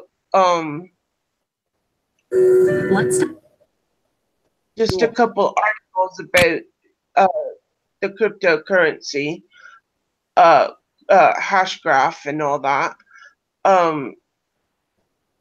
Which one are we at? Can you see this video that I've got up on the screen? Well, I wasn't going to watch the video. Oh, you just want me to read it? I can read it out for you if you like. Yeah. Okay. Next generation crypto ledgers take the block out of blockchain. A group of US credit unions looking for resources considered the Bitcoin and Ethereum blockchains to track their business, but wound up selecting something else entirely: HashGraph. HashGraph, like Bitcoin blockchain, is a distributed ledger, a decentralized online record of transactions that can be accessed by multiple parties. Once it launches a public ledger version, promoters say HashGraph should be a faster, cheaper alternative to the blockchain. But the very features that can make the older system slower and costlier are also the ones that attracted investors in the first place. Technologies such as HashGraph and the similar IOTA and Byteball rely on directed acyclic graphs to track information. HashGraphs DAG record information in a time series so that the record of each transaction is dependent on the ordering of all the previous transactions in the series. In blockchain, only one record of a transaction exists. If two miners create blocks at the same time, the community will choose the one transaction to go with and dump the other. In HashGraph, no transaction is discarded. There can be many branches to the transaction record, and they all continue to grow until a consensus can be determined. Data marketplace. The new networks can operate as marketplaces for massive amounts of data, such as per second temperature readings, or to keep track of millions of connected devices, multiplayer games, or stock trades.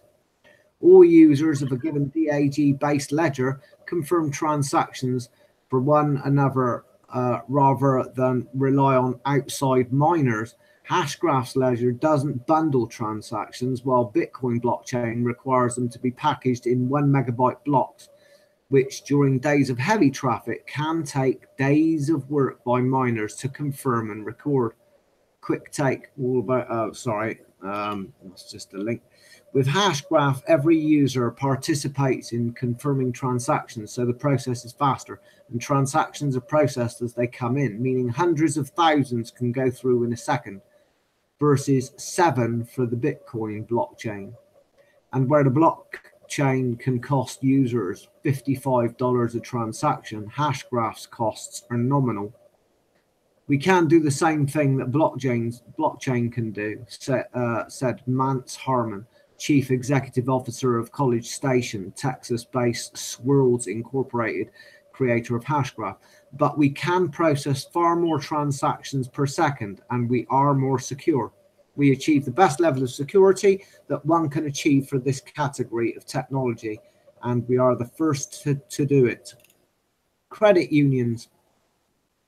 More than 20 credit unions will deploy the system by year end, said John Best, Interim Chief Technology Officer of the credit union effort CU Ledger, which has been tinkering with the technology for a year and a half. The group includes Suncoast Credit Union and CU Direct, a big auto lender. Credit unions want to use the tool to package large loans through smart contracts, according to Best. You want to design something that works well into the future. Best, who's based in Colorado Springs, Colorado, said in a phone interview he called the HashGraph blazing fast. About 20 companies ranging from startups to multi-billion-dollar businesses and even a government office are road testing HashGraph, Harmon said. VMS Software Incorporated will use the technology to help its customers run distributed applications. HashGraph will also debut its own public distributed ledger and related cryptocurrency this year, Harmon said. In 2018, serious people will ask if non-blockchain-based cryptocurrencies will replace blockchain-based cryptocurrencies. Ari Paul, co-founder of Block Tower Capital, said in a recent tweet, maybe this means a HashGraph-based crypto achieving 10% plus market share. He's not currently an investor in HashGraph, he said in a message. Why not? So why isn't everyone rushing to start a DAG-based ledger, a DAG-based ledger? First, blockchain benefits from incumbency and familiarity. Why risk replacing it with a less well-tested technology whose vulnerabilities haven't all been identified? Also, while it can retain as much transactional data as needed, HashGraph typically doesn't contain as much transactional history as the Bitcoin blockchain does. For many applications, HashGraph would only keep track of users' latest positive wallet balances. Second, the DAG system doesn't involve this computation-heavy proof-of-work effort to verify transactions that some blockchains, such as Bitcoin blockchain, require. Having several miners ratify and vote to accept a transaction lends blockchain, what some say, is a greater degree of security that the ledger contains a single version of the truth than under DAG-based systems. Top 10. IOTA, the best known DAG, is already the number 10 largest cryptocurrency with $6.6 billion in market capitalization, according to CoinMarketCap. But in August, researchers at the Massachusetts Institute of Technology and Boston University reported that they had found a security vulnerability, which has since been patched up. Even first-year computer science students here at MIT laugh at the code when they see it.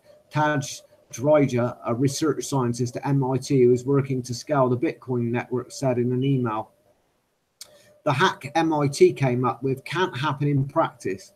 Sergey Popov, one of the founders of IOTA, said in a phone interview, HashGraph uses DAG differently. It uses it to record different aspects of transactions than IOTA and has different security characteristics according to HashGraph developers. But Spencer Bogart, partner at Blockchain Capital LLC, which invests in blockchain startups, says none of the DAGs have impressed him yet. It's very easy to conclude we can create something much better, but the problem is actually very hard, he said in an email. I'm most encouraged by the things I see in production and battle tested today. Everything else is entirely speculative, and that road is littered with failed experiments. With assistance by Jeremy Cam. There you go, that's that article. Thank you, Lopi. Which other article is it you wanted me to get up on screen? Oh, the last one that I put up. The last one you put up, okay. Here we go. Can you see that okay? Yes. This one's a rather extensive one, but it is, I think it's very very good, and it's a good projection of what we can expect in the future with cryptocurrency, HashGraph, and all that, because we know that HashGraph and blockchain is in the umbrella term of cryptocurrency. Okay. And you want me to read this, or is it a video you want me to play, or? No, you can read it if you like. Okay. Okay. What was learned from? I'm not a good reader. Sorry. That's okay. What was learned from cryptocurrency in 2017, and what to expect in 2018? Well, I'm doing this while rolling a fag, by the way. Following last night's crypto market crash, Kingsley Advani, angel investor, explains what 2018 will hold for the volatile cryptocurrency market. 1. Blockchain has passed the point of no return. Blockchain technology reached a new level of global understanding, cementing its position as a viable technology to transform existing financial infrastructure. The wider public, corporations and governments began to adopt the technology, gaining an insight into the pace of blockchain development and its future potential. The media narrative on cryptocurrency changed drastically from Bitcoin bubble to Bitcoin. When to buy, banks started to change their position on cryptocurrency with Goldman Sachs in December 2017. 2. Cryptocurrency products became more accessible. In December 2017, two of the world's largest futures exchange, CME and CBOE, launched Bitcoin futures. This new product improved investment access of cryptocurrencies for corporates around the world. The New York Stock Exchange filed to list Bitcoin ETFs in December 2017. This would allow traders to bet on the future of cryptocurrency in a simplified product. 3. Initial coin offerings are here to stay. The concept of the initial coin offering gained momentum in 2017 as a viable means of raising capital for early stage technology companies. ICOs proved that's initial coin offerings, by the way. Initial coin offerings proved to be effective as a low cost and high speed alternative to raising traditional venture capital money. The velocity of initial coin offerings increased dramatically last year, both in the number of ICOs and amounts raised. Some of the largest ICO raises of 2017 included Status Network, which was $275 million, Filecoin, which is $257 million, and EOS, which was $256 million, or thereabouts, ballpark figures. Number 4, governments want to work with cryptocurrencies. Just taking a puff on me roll up a minute. So we saw a more pro-government stance to cryptocurrencies in 2017, with governments around the world seeing the greater potential of blockchain technology. In December 2017, Venezuela announced plans to issue its own digital currency called the Petro. What to expect from the US jobs report. This currency was designed to help the country become more independent from the international financial system. This trend is set to continue as countries with rudimentary financial systems and depressed economies look to blockchain for improved financial infrastructure. A look at the future of cryptocurrency in 2018. Number 1, there will be more institutional investment. In 2018, we will see a large-scale institutional investment into cryptocurrencies. A string of new products will be released, including Ethereum futures and a Bitcoin ETF. These products will make it easier for large sums of capital to flow into the system.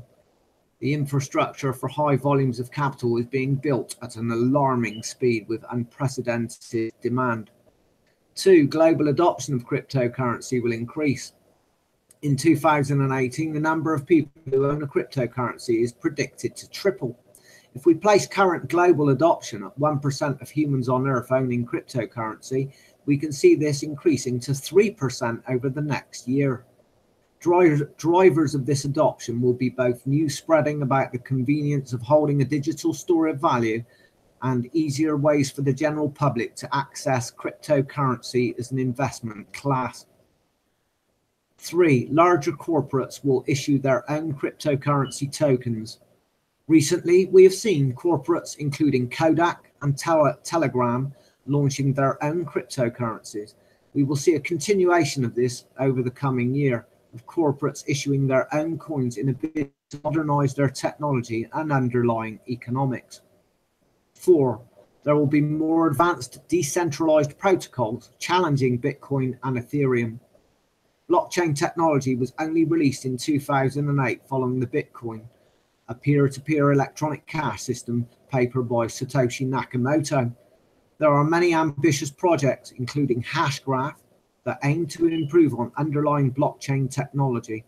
This will continue in 2018 with academic groups around the world launching their own blockchains in a bid to dramatically improve the architecture of the blockchain ecosystem. In less than 10 years, cryptocurrency has evolved from being a fringe asset held by almost exclusively technology nerds to a globally traded asset. Over 170 cryptocurrency funds have launched to invest exclusively in cryptocurrencies and early-stage blockchain technology companies. It's fair to say that blockchain has passed the point of no return. In 2018, it will continue to evolve, improving our society as a digital store of value and beginning to power the smart economies of the future. And that's sourced by Kingsley Advani, is an investment analyst specializing in blockchain research, cryptocurrency, and personal finance. As an angel investor, Kingsley is passionate about early stage blockchains and is focused on deep analysis across cutting edge blockchains such as Ziliqua, Neo, and Ethereum. All right, thanks for that, Lopi. Thank you. No problem. Do you need me to do anything else, or can I stop Yeah, speaking? that's all I had. One of the things that I think, as far as because I know we're cutting it close, what I'd like to say is I believe in the future cryptocurrency is going to be our monetary state. It's going to be a stronger source of money than what we fiscally have now with our notes and coins that we jingle around in our pockets. I believe there are companies which are jobs that are going to start having that option more and more. You're going to be able to be paid for that. You're going to be able to pay for your services that way as well. It'll be a much more, things are going to be a lot more electronic, but I think it's going to be a lot more more safe in retrospect to what we have now. I mean, just imagine going and filling your car up with petrol and using crypto. That would be that would be wonderful. You know, I'm still the old fashioned. Go and do a hard day's graft and get paid in crypto, where you're not going to have to pay extra taxes on it. I don't know, call me old fashioned, Lopi, but I still prefer, you know, even when I go to the garage and fill up the tank, I still like to, I press the pay at kiosk button. I don't like, I've got a credit card, not a credit card, a debit card, sorry, but I don't like to use it, to be honest. I prefer the hard sting of the feel of good old hard cash, because I think you'll be able to transfer into hard cash, but I'm just saying you'll have that option. Indeed. Yeah, I think that would be a good thing. I think they still have to keep some hard cash as an option. I mean, currently, I think about 3% of the world's currency, well, in the UK, I believe, it's anyway, is about 3% is actually in hard cash. The other 97% is just numbers on a screen, electronic cash. So I still like the sting of the spend. I've got to say it. And I think people have fallen into a trap over the years of looking at plastic as something that's a nothing, if you like, and they tend to overspend with it. And I've always liked the idea of hard cash in my pocket. If you've got a feeling of how much cash you've got in your wallet, you tend to spend less and you're a bit more budgetary, with, you know, a bit more, you budget a bit more with your money, if you know what I mean. Well, I've always liked the hard sting of the cash. More of a physical thought process, but it all boils down to responsibility. I never carry cash, but I always know how much money I've got. I mean, that's where you and I differ. It's just the way our brains work. Mm-hmm. You feel the sting more when you have it in your hand. Well, I feel the same sting when I get, you know, when my bank account is less than $100. Yeah. You know, I already know how much money I've got, so I don't know that everybody responsible with how much I spend. I don't know that everybody feels the same way, though, because I think some people, they see a piece of plastic and it's just one bit of plastic. However much you're spending, it's still just the one bit of plastic. Do you see what I mean? Whereas if you've got that's where you get the sense of responsibility. Well, I mean, you've got to have a sense of responsibility. A child is not going to go and look at money and think, oh, I have $5. I need to save some. You know, a child's going to spend that $5, whether it's made out of plastic or it's actually regular $5. But do you know what I mean, though? Because if responsibility. Do you know what I mean, though? If I've got one note in my hand, one banknote in my hand, I know that it's a very small amount of money. But if I've got 10 of the same banknotes and I've got a little wad there, I know that it's is a bit more hefty what I'm going to spend, so I'm going to be a bit more careful about it. Do you see what I mean? Whereas with one piece of plastic, it's still just one piece of plastic. Do you see what I'm saying? Yeah, I see what you're saying, but it's all about responsibility and maturity. I mean, like I said, a child is not going to look at, or an immature person or irresponsible person wouldn't care whether you've got 10 notes in your wallet or not. It doesn't matter if you've got however many zeros in your bank account to use the plastic, or how many crypto.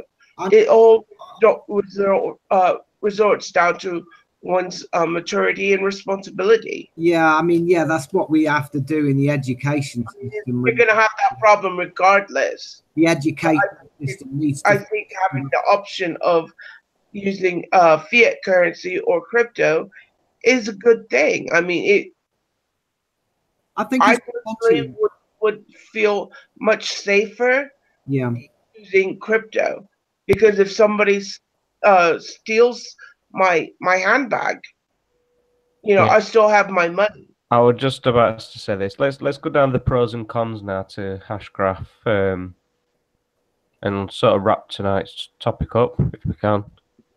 I was just going to say, PJ, before you carry on, I was just going to say I'm still very wary about all these different types of technology. I mean, I'm still the last bloke in the world. I'll probably be the last bloke in the world to adopt internet banking. I still don't do internet banking even to this day. I'm very. I know what you're saying, but you said yourself, Geoff. Not technophobic as such, but a little bit skeptical and a bit wary. There's only so much that 3% can circulate. Indeed, I just like to err on the side of caution a bit, you know. New technologies. Just to let you know, I haven't had a bank in almost 12 years now. So you're probably going to be not the last person here that does internet banking, because I've not got a bank and I've not had one for 12 years now. Well done, Chrisy. I think that's quite an achievement. I think that's quite an achievement in this age to be able to get by in the world without the bank. I think what we've done really is we've given too much power to the banks. Definitely. Accepting all these credit cards and live now, pay later sort of lifestyle that we've adopted. And this is sort of what's got us into a lot of bother, I think. Yeah. I think you're doing well there, Chrisy. No, I'm just stubborn. You're a bit like me in that way, mate. I'll be the last. But better looking. I'll only adopt these things when it's rammed down my throat and I've got no other option, probably. But that's just me. I'm just called me old-fashioned. I don't know. Anyway, over to you.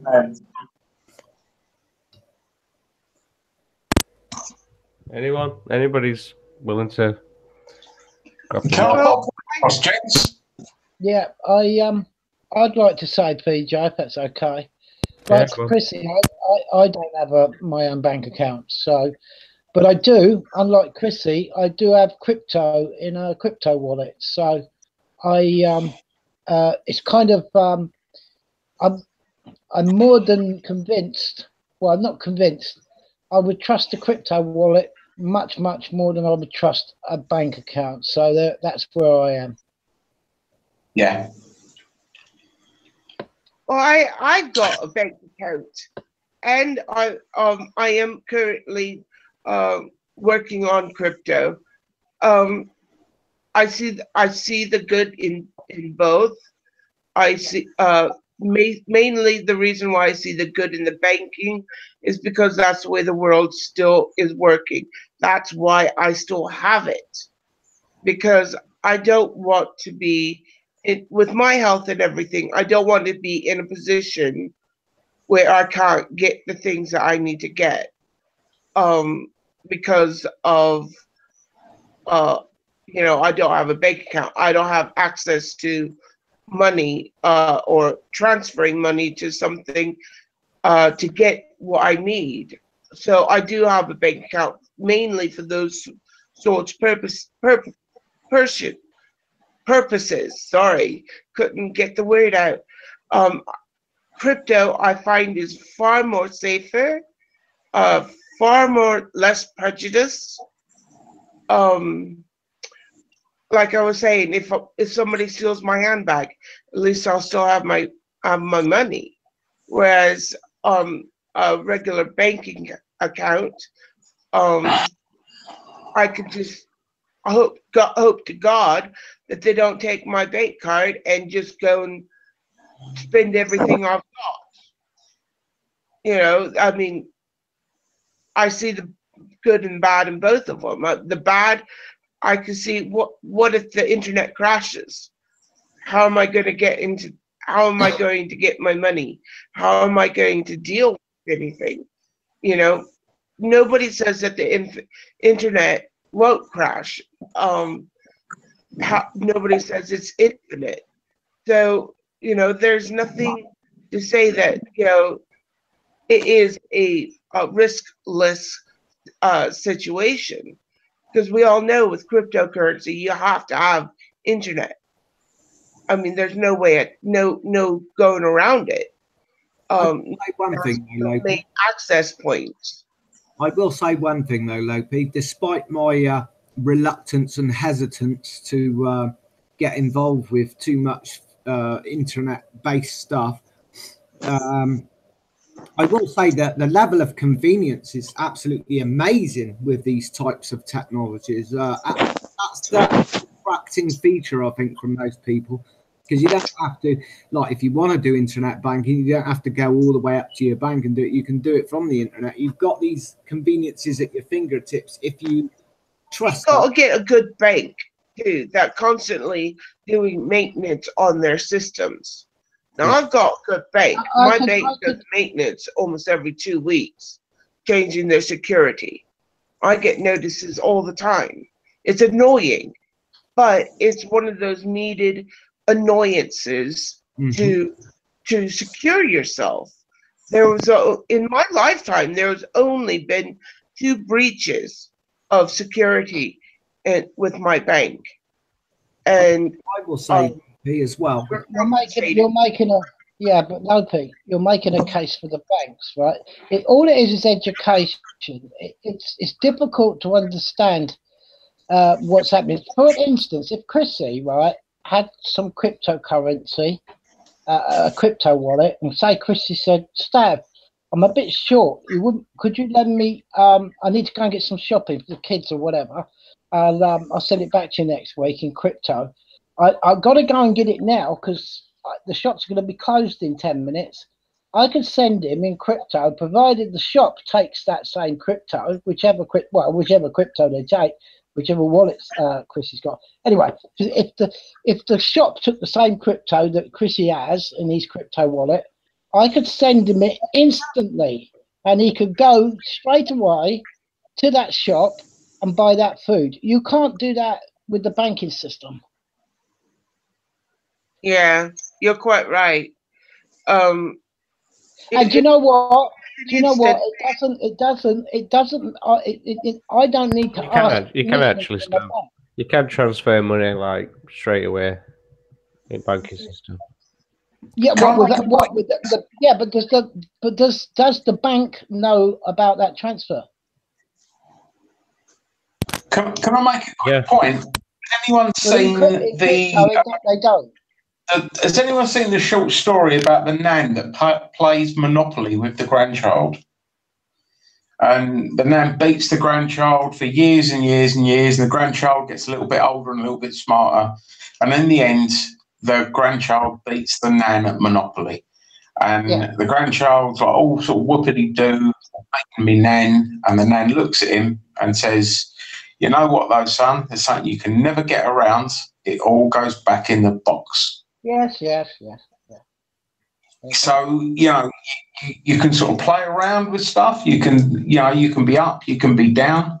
But at the end, it's all a fleeting moment, if you see what I'm saying, folks. And I mean, I'll give you a little bit of a background to the way my little mind works. And I say little. The biggest purchase you make, currently in this sort of world right now is a house or, property. After that, it's a car. And then I think after that, it's a settee. Now, things are changing, as we all know. And pretty soon we are going to have AI robots. And I think they'll be the second biggest purchase you'll ever get. Only rich people will be able to have these AI robots. And what will happen is people will rent those robots out to do whatever jobs. You want a robot to build your house, have mine, and it will be about the robots taking over. And pretty soon people ain't going to be able to move out. They won't need to leave their house because the robot will do everything for them.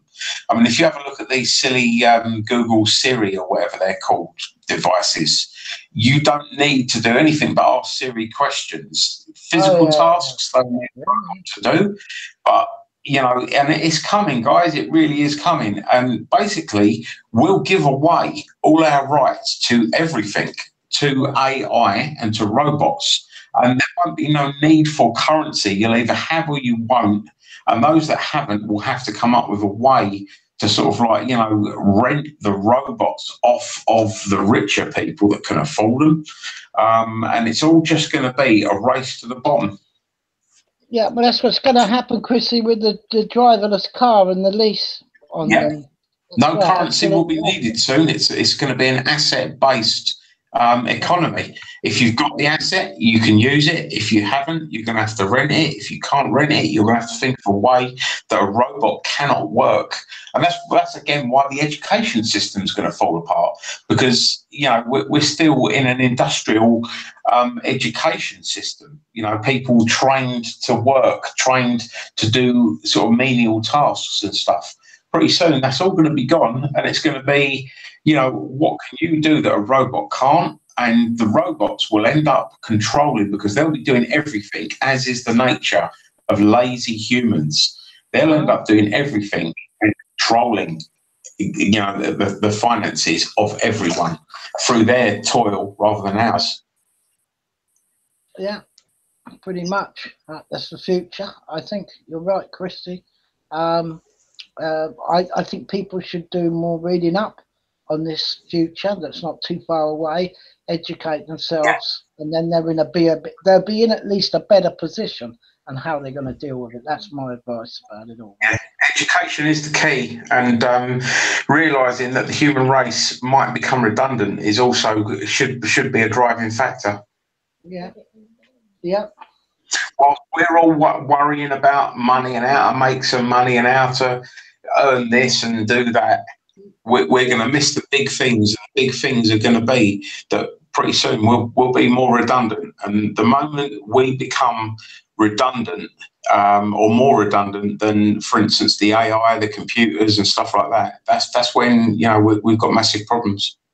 Well, that's where I got an advantage, Chrissy, because I'm not part of the human race. I'm actually part of the human crawl, because I like to live.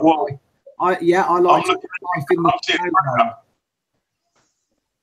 Hey, Chrissy, what was that? I'm looking at you now, and I'm seeing a predator. No, yeah. But I like to live life in the snow lane. You're making Arnold Schwarzenegger shit himself. I like to live life in the snow lane. I've already adapted to using my leisure time, so I've got an understanding of how it all works. So I I'm not a part of the race. I don't want to be a part of the race, because it's a rat race. That's the way I look. You're bang right, Geoff. You are so right. You wouldn't believe, mate. Leaving that rat race is the most important thing. You should play your predator noise.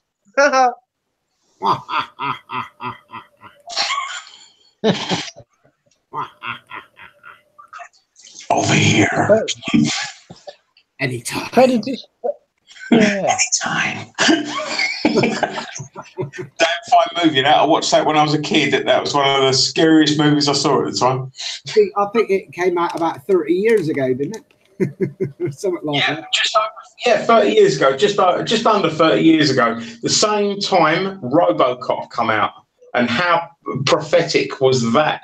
You know, watching RoboCop and thinking, wow, this is going to be the future, and that future is only a couple of years away now. You know, Ed 209 is going to be out there doing the law enforcement. They're sorry to go off subject. They're going to strip the old bill right down, and they're going to come out with, well, how can we police without paying for it? I know we can get a load of robots to do the menial jobs, and there you go. You know, and that way they'll save more money, won't they? Indeed, I can see it coming down the road. I can see like cameras flying everywhere on drones, watching everything we're doing. You know, you have 20 seconds to comply.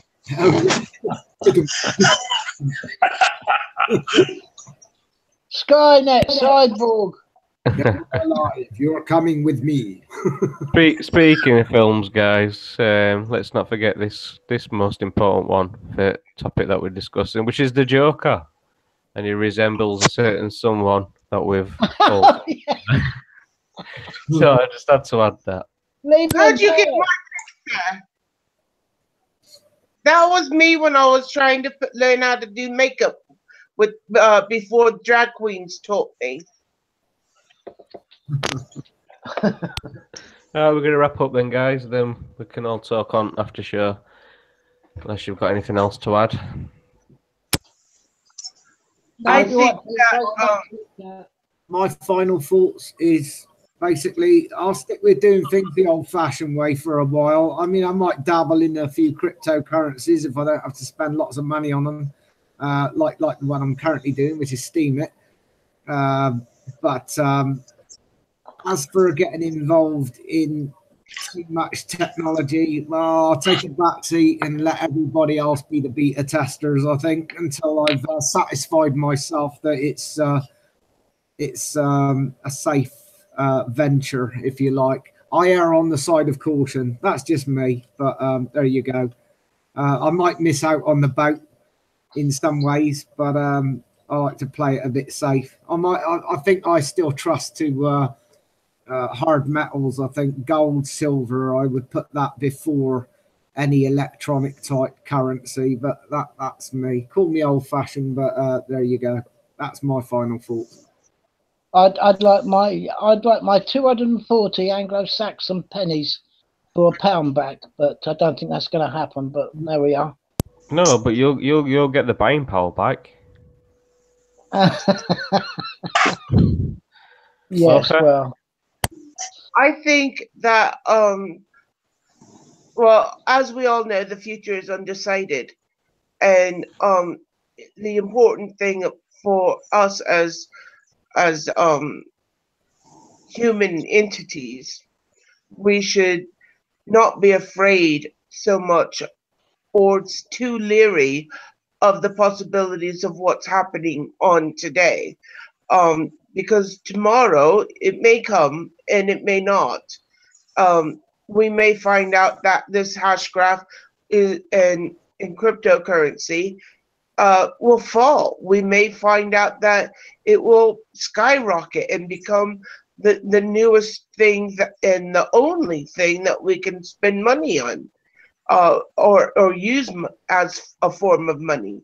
So, what I say to the people out there that are listening, and to all of us or the people in the future, don't be so afraid to venture. Get your foot wet. Be excited. Ask questions. Be inquisitive. It's not going to hurt to embrace change. I would say also, as a piece of this is advice from analysts that I'm going to give you now, and that is, if you've got some small savings and you're worried about the fiat system coming down like a ton of bricks and crashing, their advice, from what I've seen, is to put all your eggs in different baskets. Don't keep them all in the same basket, because if one goes down, at least if you've got your fingers in other pies, then you're going to be a bit safer.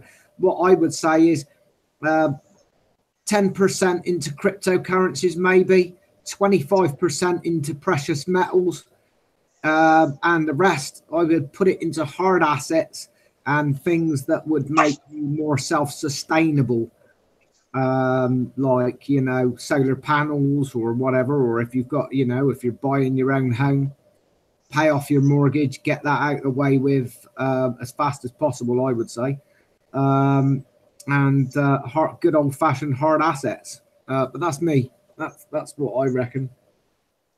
Don't waste it all on lottery tickets.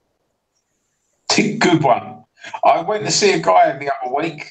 He had put £10 down on lottery tickets every week for his entire life. he'd had, I think it's something like 23 years. It was quite a few grand. It was ridiculous. He'd never had a proper big win either. That's you right there, Lopi. My final thought on it, guys, is that the only real currency that you can never rely on is time. Time you can't get the balance for. You can roughly work out how much you've got, but you'll never really know. You don't know what the best thing to spend it on, so you better spend it well and enjoy what time you've got, because it can't really be taken away from you. It can only be manipulated. And if you keep an eye on the time that you have and the things that you do with your time, you will truly be a rich person. Guys, that's me for the night. Love you all. I think that's bloody good advice, actually, Chrisy, because we could be here today and gone tomorrow. So enjoy it.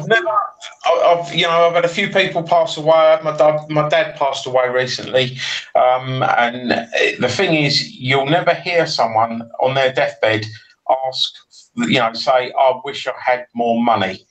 They will think, "I wish I had more time." And if you use your time well and spend it with the people you love, you'll be so much richer than the guy that's got the bank account.